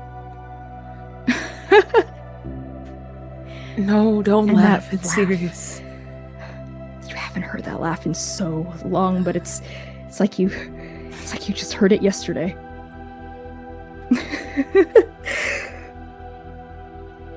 No, it's good. It's good. It's so empty in here. There's nothing here. Feeling anything is really nice. Actually, it gets really disorienting in here after a while. The only thing I could actually feel until you got here was, well, you, but not here. There, outside of here. And Xainan, and Seir. Artemis, too. I feel all of you. Because you still carry me, don't you? Somewhere inside of each of you. And We still love you. Sing. I can feel it. I really can. That's selfishly part of why I want you to keep going. Because I can feel it in here. It's one of the only things I can feel. I'm sorry I ruined this. No, Lumièra, you didn't ruin this. You didn't Yes, ruin I anything. I did. No. No, you No, don't you understand. Everything, everywhere. I was trying to... And she sits back for a second. She's trying to articulate all of these words, all of these feelings, because she understands that this is her end. And she's spent a lifetime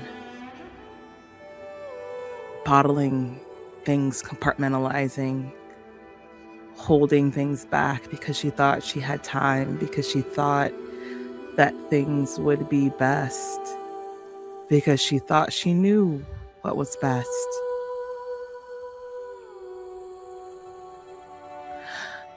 But she's realizing now that she doesn't.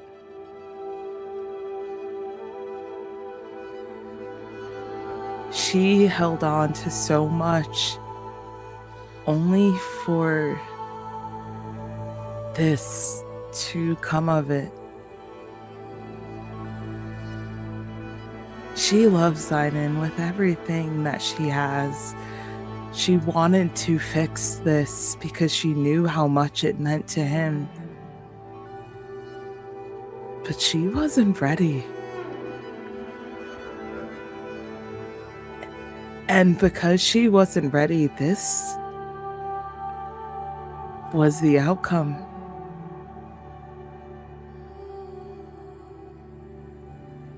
And she gets that, wildly enough. She's logical enough, right, to understand that and to feel that and to see that. Does it make it any easier? No. But she understands it.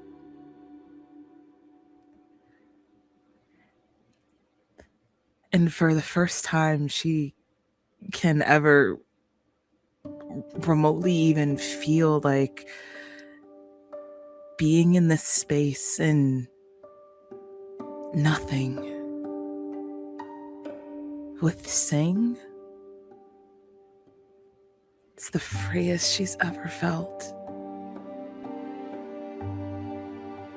Free from expectations. Free from emotions. Free from pain. Free from everything, even joy. It's all nothing now. So it's just there. So she takes that and runs with it. If this is where I'm going to be forever, there's no holding back now. It just is what it is. So she looks at Sing.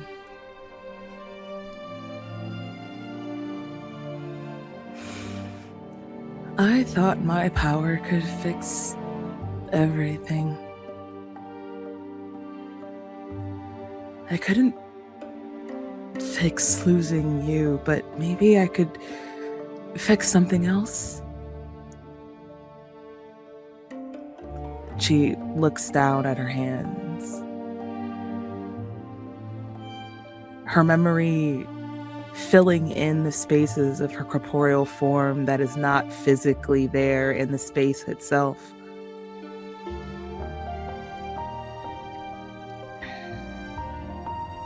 I love too hard.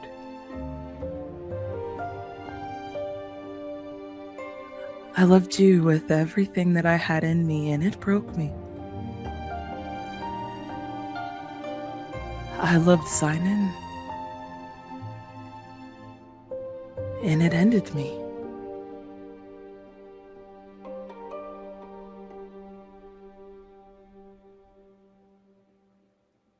And her voice breaks at this realization.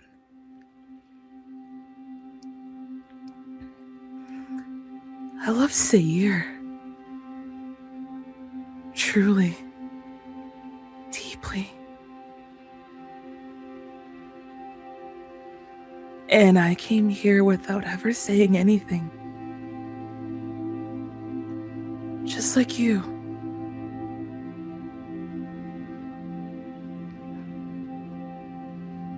And now I have to carry that.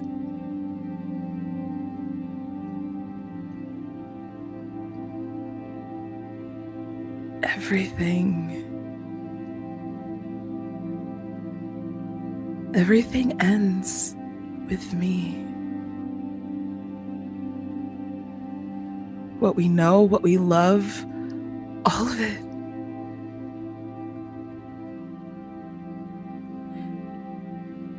And me being blinded. Hubristic. Everything. I let it get till here.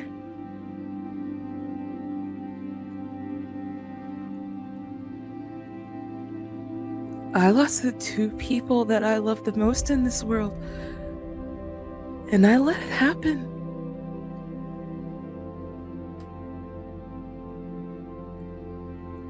Because I was too scared.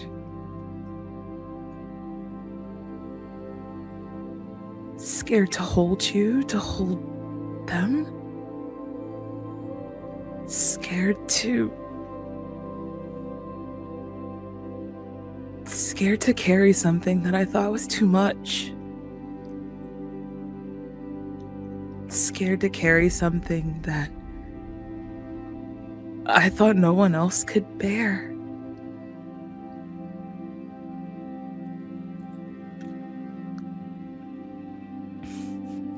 And she shakes herself, wipes her face. It's all water under the bridge now.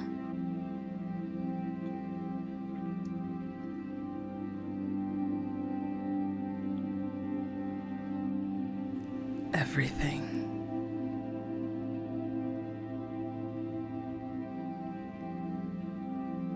Lumièra.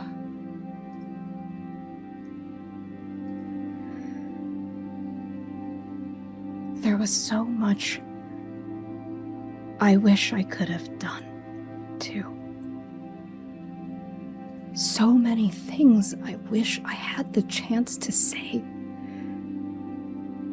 But I didn't. Not until it was too late. How things ended with Seir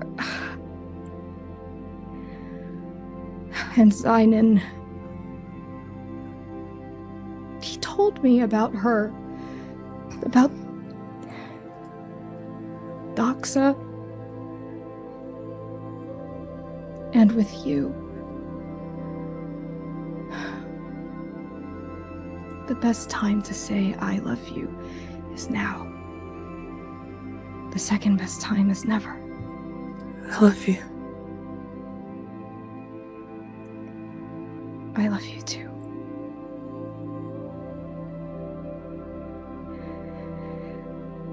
But you're wrong about one thing, Lumièra. We're not stuck in here forever. At least, we're not supposed to be. This isn't even supposed to happen, I don't think. Us being able to talk to each other like this. I've been here a while. Watching the souls come through the gateway. And sometimes, if they're bright and full of regret like you, I'll get to talk to them for a while, but eventually they all fade. They just go. They stop responding and they're gone. But you haven't faded yet. You've been here for a while. Something's keeping you here. I feel them. Still. It's faint and fleeting.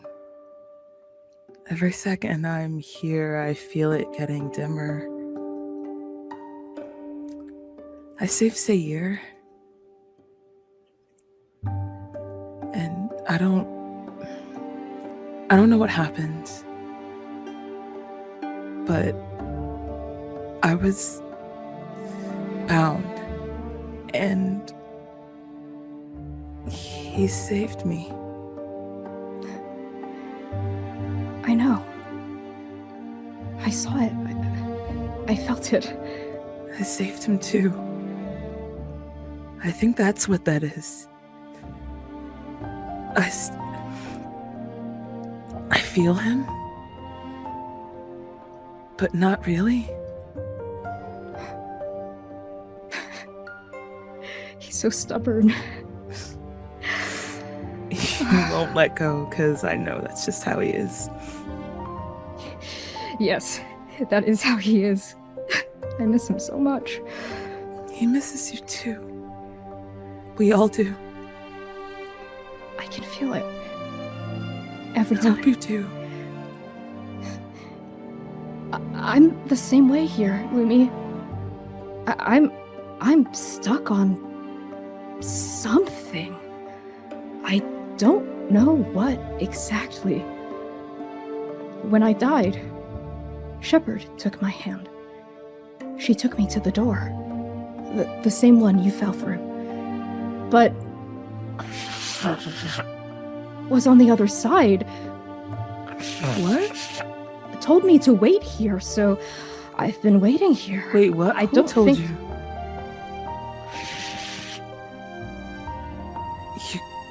What?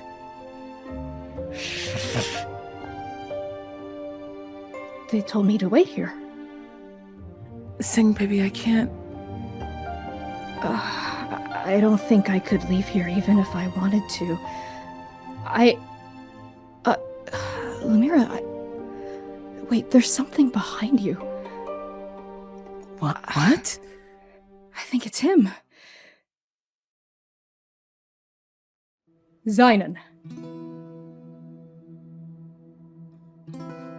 You know what you have to do. But first, there's something you have to take care of. You can make a decision, and he has. It already was so hard. But Seir was right, and that feeling, that knowledge of what Lumièra did just to get them here finally sinks all the way in. Xainan doesn't use magic, but he can understand the cost. And honestly, he doesn't understand what magic really is. But the decision, informed and asked for by Seir, has been made.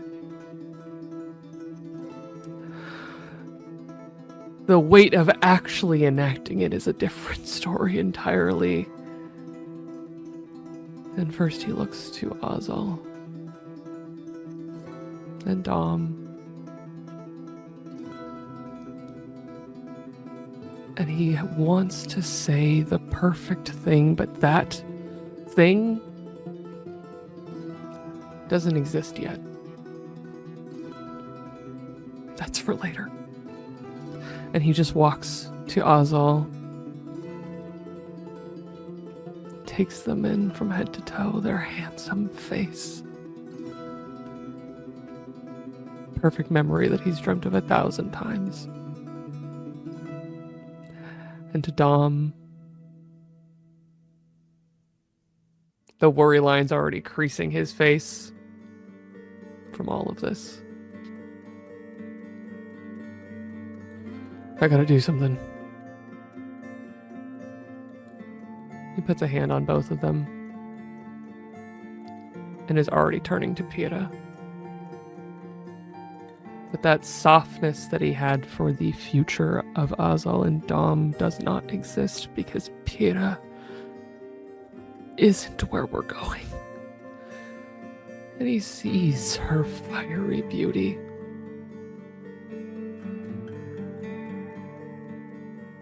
Even if it's somehow dulled by the ever-presence of oblivion. And, this ain't gonna be easy.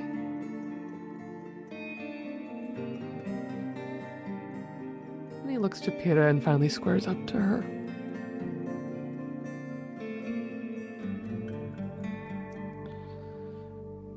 I'll be seeing you in the stars. Pyrrha, whose mortal form shimmers with sweat, and you see that one of those beads of sweat rolling down the side of their freckled face is crimson, bright crimson, and it branches off in the direction of an X at the bottom of her jaw before leaking down past her neck. But when you speak, it's like for a second it cuts through the haze of this impossibility of witnessing nothing. And she turns and looks at you. Those pinpoints of her own kind of void. A full one, a warm one. Those pupils fix onto you. And there is a moment of genuine surprise at the emotion in your voice, at the depth of it. And her face softens in that rare way she only reveals when she's really drunk or feeling really sappy. And then she firms up her face again, but you can still see a smile at the corner of her mouth. And she says to you, "Asshole, I'll see you tomorrow." And though it's right. Pyrrha being Pyrrha, and simply responding to the reality of her world, you know she's right. And you know what she says is true, and more than just the way she meant it. You will see her tomorrow.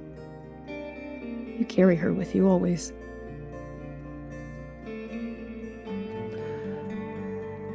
And it's a balm over a wound that Xainan has been letting bleed out all over Nova the entire time we've been in the Apis Fuyumi system. Because her ending has already happened. And the thing he has to do next needed to hear that.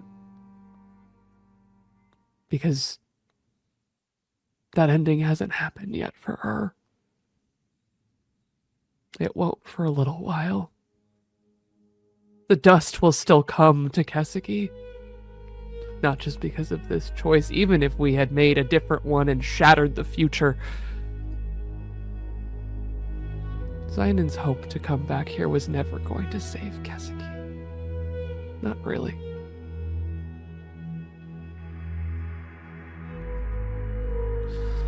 And tomorrow morning, this fool farm boy will wake up. Probably knock knees with her next to her at the table around breakfast. And that'll be the story that continues until it stops. Until her ending.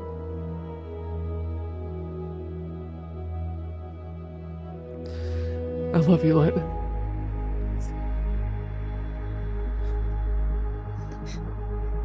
Love you too, farm boy. Getting all soft on me. Yeah. And he turns. He leaves that love that will be here tomorrow and tomorrow and tomorrow, and he will die with it buried in his chest. Because he's got one absolutely vital goodbye that must happen. And as he tries to will his feet, these mortal living feet, to walk across the floorboards of his home, there is a goodbye in the creak of his boots. There is a goodbye in the smell of food cooking. And he looks for the strength for one last goodbye.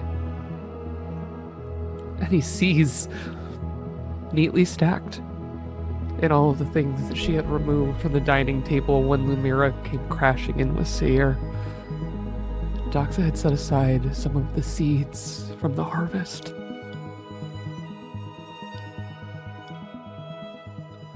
And real hope. Cheeky, imperfect, maybe impossible hope blooms in Xainan Ash's chest. And he finds strength. Hey, Sprout, will you come help me with something? Doxa, who had been crouched behind Pieta and Ozzel, their legs, too scared to look at the nothing in front of them all, easily turns her face away from it, meets your eyes, and a small but ready and willing smile comes across her. Okay, Pa. And he goes to those seeds. You know that slick under the doorway? Only your hands are small enough to reach. Mm-hmm. Wait, am I in trouble? No. Will you go open that for me? Okay. And Doxa goes to the exact place you're referencing, a crack in the floorboards that indeed only her smaller and more slender hands are able to slip between. She squats down and wriggles it up and shifts it slightly open.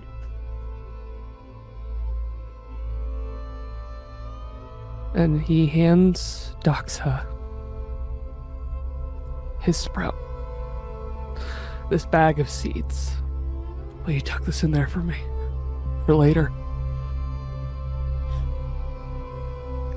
Sure thing, Pa. She takes the seeds.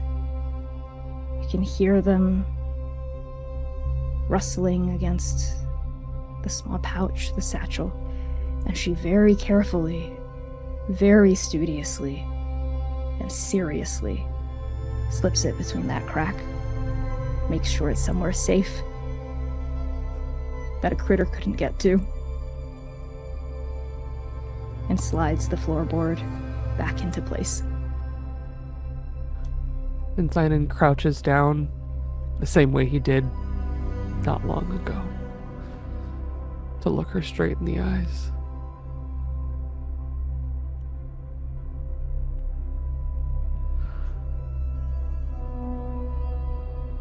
The words that come from his mouth are just love.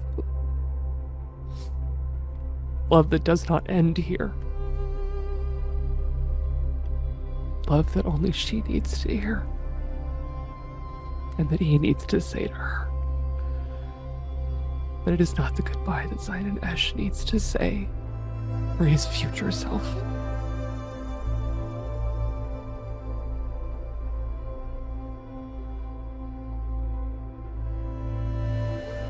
And when he is done speaking, leaned into his daughter, that he will love past the end of the journey. The same place his other daughter is now. Not hers.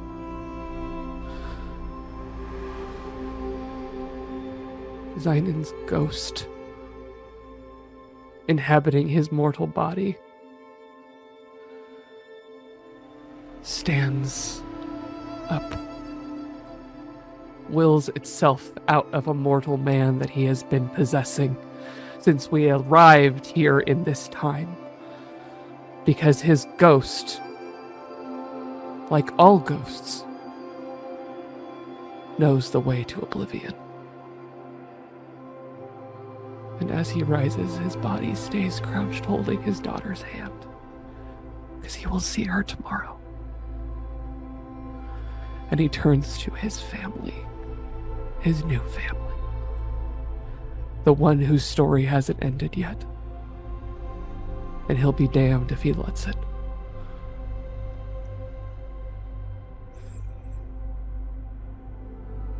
As a ghost, Xainan, you feel them now. The other ones, the other ghosts that you have always carried with you.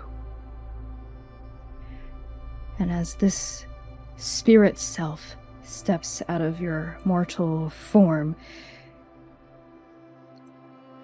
your past body holding Doxa, you turn and you sense Doxa, the ghost girl, waiting for you in the future. Next to Piera, next to Ija, next to Sorna, calling this version of you home. And though there is past and present and future, you know there is no old or new family. There is no family that just was or just is. There's just love.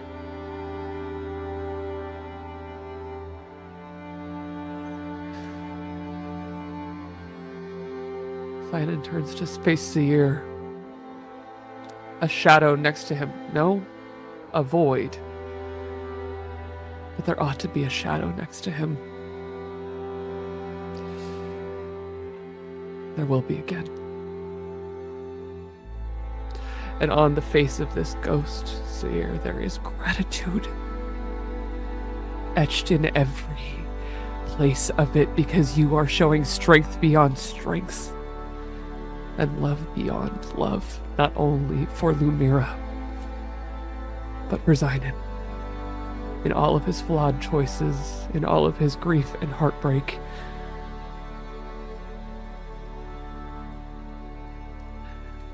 And he steps towards this hole that you have held open. And he sees deep inside, like the bottom of a well, fire. No. No. Starlight. But fireflies leading him where the stars go. Where every spirit goes. Like the ones he burnt up in the city of heaven. Like the ones he released just a few months ago here at the steading. He sees Lumièra floating out there. Bright, beautiful, like she is at the very bottom of the deepest ocean. And she's in luck, because ghosts don't need to breathe. And he's just going where he knows he must. But she bought him this moment, this chance.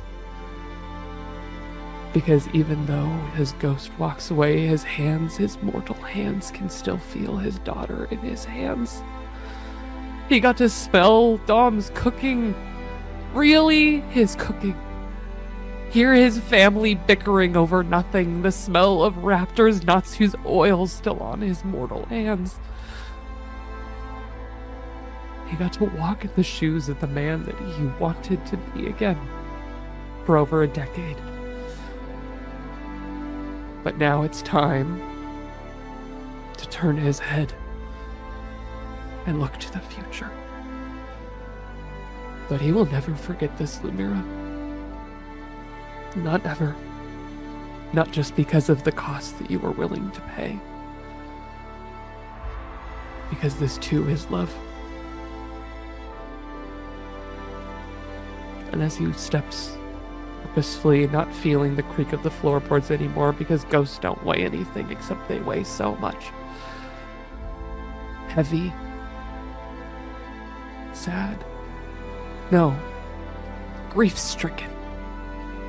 Xainan Esh, the ghost, is grief-stricken as he passes through the Lodestar steading, but grief too is love. Love beyond love. Because Doxa up at the stars is still his daughter.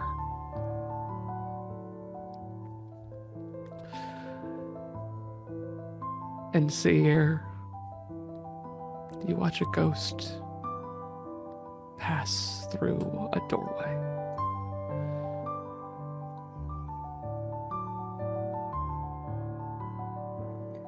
Get a cowboy.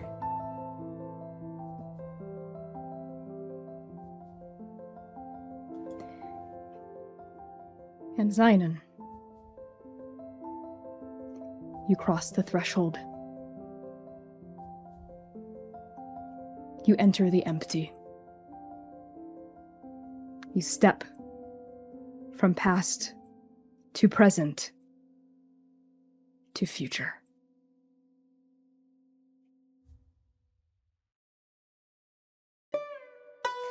Hello, everyone, and thank you all so much for tuning in to our Arc 4 special, What Will? Let's do some much deserved introductions for our entire amazing cast, starting with our incredible guest star for the evening, John. Hi. Hello. God, that was great. Hi, I'm John, aka Ryan. I once again got the pleasure to be a different but the same. I hope you all, like me, got to enjoy just sitting here and getting emotionally devastated for the better part of 2 to 3 hours. I don't actually know how long this is going to be cut, so good luck. But it's been so much fun. There's an assignment here, and I do not have the memory or brain for it, so I'm going to pass it on to Val. Hello, everyone. I'm Valiant Dorian. I use he him his pronouns, so you can find me all across the internet at Valiant Dorian or at Alta Spirit Bear. Please enjoy that lovely treasure I just set you on. And tonight, I had the distinct pleasure of playing Seir, son of everything. He uses he, they pronouns. And yeah, just keep an eye out on my stuff while I set it on over to Space Cowboy of the Hour. Go on, little farm boy. Hi everyone, I'm Kai. You can find me everywhere as Estella Vimladris. And tonight I had the distinct pleasure of playing Xainan Esh. A man who knows grief. Sam? Hello, everyone. I am Sam Star, using she, they, and the occasional Fae pronouns. And you can catch me all across the interwebs, more specifically where the butterflies do fly blue, at Lust for Life X. And I have had the distinct pleasure continuously of playing our favoriteest baby girl, Lumièra. Boss? Hell yeah, it's me, boss. I'm Connie, you know who I am. I do the thing. Moving on to actual outro announcements, we are very, very, very psyched and excited to be nearing the end of Arc 4. Can you believe it? But this Pride Month still has a little bit juice left to go, because as of you watching this, we've got about another week left of Pride Month, and then it's over. But the Pride never stops. What, like 3 days or something? I don't know. It's like just a few days, but whatever. Either way, we're going to be back next week. That's going to be Saturday, July 4th. Is that right? Yeah, we are. Okay, Saturday, July 4th at 8 p.m. US Eastern Time on Twitch and YouTube Live for the next installment of the Chaos Protocol. In the meantime, this is the last Saturday of Pride Month, and we invite all of you to check out the final leg of the programming for La Beija's Ball, a Pride Month streamathon hosted by our friends over at Batty Bards. We're very delighted and proud to be sponsoring a piece of their programming, and again, their final event is streaming tomorrow, Sunday, June 28th. Additionally, you can support our show by joining our Patreon, joining and participating in our Discord server, making fan works if you are so inspired, posting about Transplaner on Blue Sky, Instagram, or Tumblr, rating our podcast, buying merch from our merch store, and most importantly, telling someone else about the channel. Your friends, your family, your homoerotic enemy, all of the past, present, future, and possible versions of yourself, your soulmate who's inside of the nothing plane, your brother, I'm switching the POV character here. Your brother, who is realizing his true identity, his true lineage and parentage and calling. Your father figure, who is going through a lot and is growing as a person and learning what it means to be a ghost and live in grief and love. And of course, the guy who would have been like an uncle to you, most likely, had you gotten the chance to know him, who I'm sure would have made the most bomb-fucking omelets. Tell him about that as well. But most importantly, you gotta tell your parakeet. And you gotta tell... Thank you so much, Transplaners. We're gonna see you next Saturday, July 4th at 8 p.m. US Eastern Time, right here on Twitch and YouTube Live for our next stream. And in the meantime... Pisho!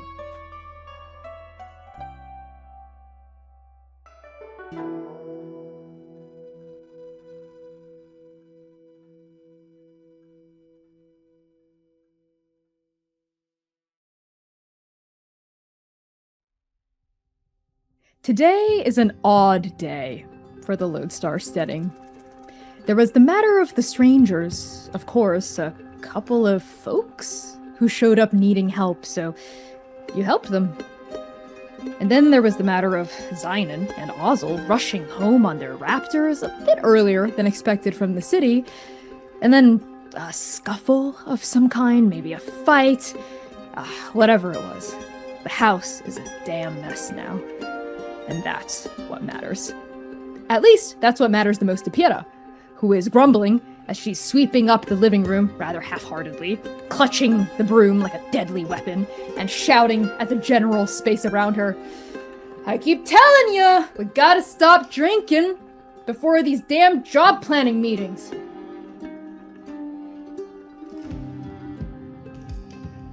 Xainan from the doorway holds Doxa's hand and kind of looks around. All right, you know what we gotta do. And he looks down at Doxa, all that, and he points to just the mess around the kitchen table at this point. There's a pause, and Doxa looks up at you, like, very annoyed and a little bit like, do I really have to? And she kind of gets out the words, do I really have to, Pa? I feel like I've been cleaning and tidying up a lot today already. Since when? I'll help you, come on. All right. Dom emerges from the kitchen, wiping his hands on a towel after he's finished mostly cooking at this point, and goes, actually, no. Doxa, you get a treat today, Wildcard. You get to help me pound Drakeberry Mochi today, because your pa needs to learn a lesson that if he's gonna meet up with strangers on a job and cause problems, he better fucking tell us first. Oh, so I'm not allowed to cause problems anymore? Good luck with that. No, you're allowed to cause problems, but if he comes back here like this, I would like to know ahead of time so I can clear my schedule for cleaning. I want to pound mochi. I'm gonna go pound mochi with Da. Okay, Pa? Yeah, go on. Just, Do that again, make I'm sure gonna it's punch that... you in the face. Do that again, I will punch you in the face. And as he, like, Hey, why don't you punch him in the face right now? I'd like to see that. You're closer. I'd like to see wise guy put Clock Farm Boy in the face. I'd pay good cred for that. Yeah. And Xainan, with a grin, turns to deal with the mess around the dining room table. He looks at the list of babysitters and crumples it up and throws it over his shoulder. It probably hits Pira. Hey! Damn it! And Pira sweeps that up as well. And is gathering a really large pile of dust and refuse and just general mess and shattered stuff in the middle of the living room floor and is grumbling to herself. And Ozzel, who has very intentionally flew under the radar of having to dirty their hands with work this entire time, they kind of chirp up from one corner of the room and they go, well, listen, it wouldn't really be a day back here without something going wrong. It would almost feel like a bad omen if everything went perfectly. Yeah, it would. And also leans into you at that Xainan, a bit more privately, but you can hear this from where you're standing, Dom. And they say, look, all the strangeness from earlier, just, if you need to talk about Sorna, you know you can talk to any one of us about that, right? And Xainan's blissful obliviousness turns into softness. Yeah. And he sits down on the bench with just fork in his hand. Dirty, left there from breakfast. Yeah, maybe it's time. Also moves to sit down next to you, but then before they can, Pira swoops in and slides the brunt of the broom underneath Ozzel's seat, and Pira goes, your turn, gorgeous. You're gonna break that thing. Fine. And they take it and mutter under their breath, I really thought I was gonna get away with not having to sweep this time, but I suppose not. And they start taking over for Pira, and Pira takes Ozzel's seat and sits down next to you. You can hear from the kitchen a very loud series of bang, bang, bang, bang, bang. Like surprisingly loud, given how small Doxa is. Y'all bringing down the house in there? Just about! Wildcard's doing great. Pira, I know you're sitting down where Ozzel was. Come in here and get some plates. I can't get one goddamn second of fucking rest. And Pira gets up and goes into the kitchen. Sit down. I'll go. Why, thank you. Such a gentleman. And they shoot like a look at Ozzel, saying, I wish more people would just offer me their seat more frequently of their own free will. As she sits down as you get up, Xainan. And as you go into Sorna's kitchen. It's full of delicious cooking, the smell of various different plates and cuisines bubbling. Dom, what's the general scent that's billowing up and filling this room with good vibrations? Oh man, it's like chili oil, and I think it's been a weird day, and Dom isn't the kind of person who's going to sit down at the bench and tell you, if you need to talk about your dead ma, we can. But he was cooking something else when Xainan rushed home, and there's been a few more plates added, and it's all the things sort of, and all of her favorite, all of the staples. And he's never going to say that, but when Xainan walks in the kitchen and clocks it, he just nods, goes back to being like, "Hey, okay, watch the hands, wildcard." Done. Record time. And like he would in this kitchen, since he was shorter than Doxa, he goes and grabs a little bit of food off of one of the plates, barehanded. Your pa's a bad Doxa example. sees her pod doing it, and then does the exact same thing, like snatches the exact same like piece of food off. Dom looks at this plate that was so meticulously arranged and is now a mess for him. And just goes, screw it, it's a weird day, what the hell? Grabs the plate. Silver tongue, Firefly, come grab some. There's some hooting from Piera, and thank God, from Osel as they put the broom down. Very disinterested in having to keep sweeping. And all of you kind of come in and start ambulating about the kitchen, trying not to trip over each other. Dox is running around. Their hands are stained with drakeberry juice from the mochi pounding that they're very busily wiping off on the front of their shirt, and they kind of like wipe it off on a rag and a little bit on Piera's skirt. And Piera's letting out a "hey!" and Ozo's chuckling at everything, and there's just commotion and love and joy and family and connection here. And amidst all of the hustle and bustle, all of the love and joy and warmth filling this kitchen, we pan down from where all of you are ambulating and talking to each other and crowding in the kitchen, down back into the living room, where we pan to one of the cracks in the wooden floorboards. And down through the crack where we see a hole of light filtering in through a slightly grimy window. It lights up a satchel of seeds tucked there underneath the lodestar steading, waiting for the future to come.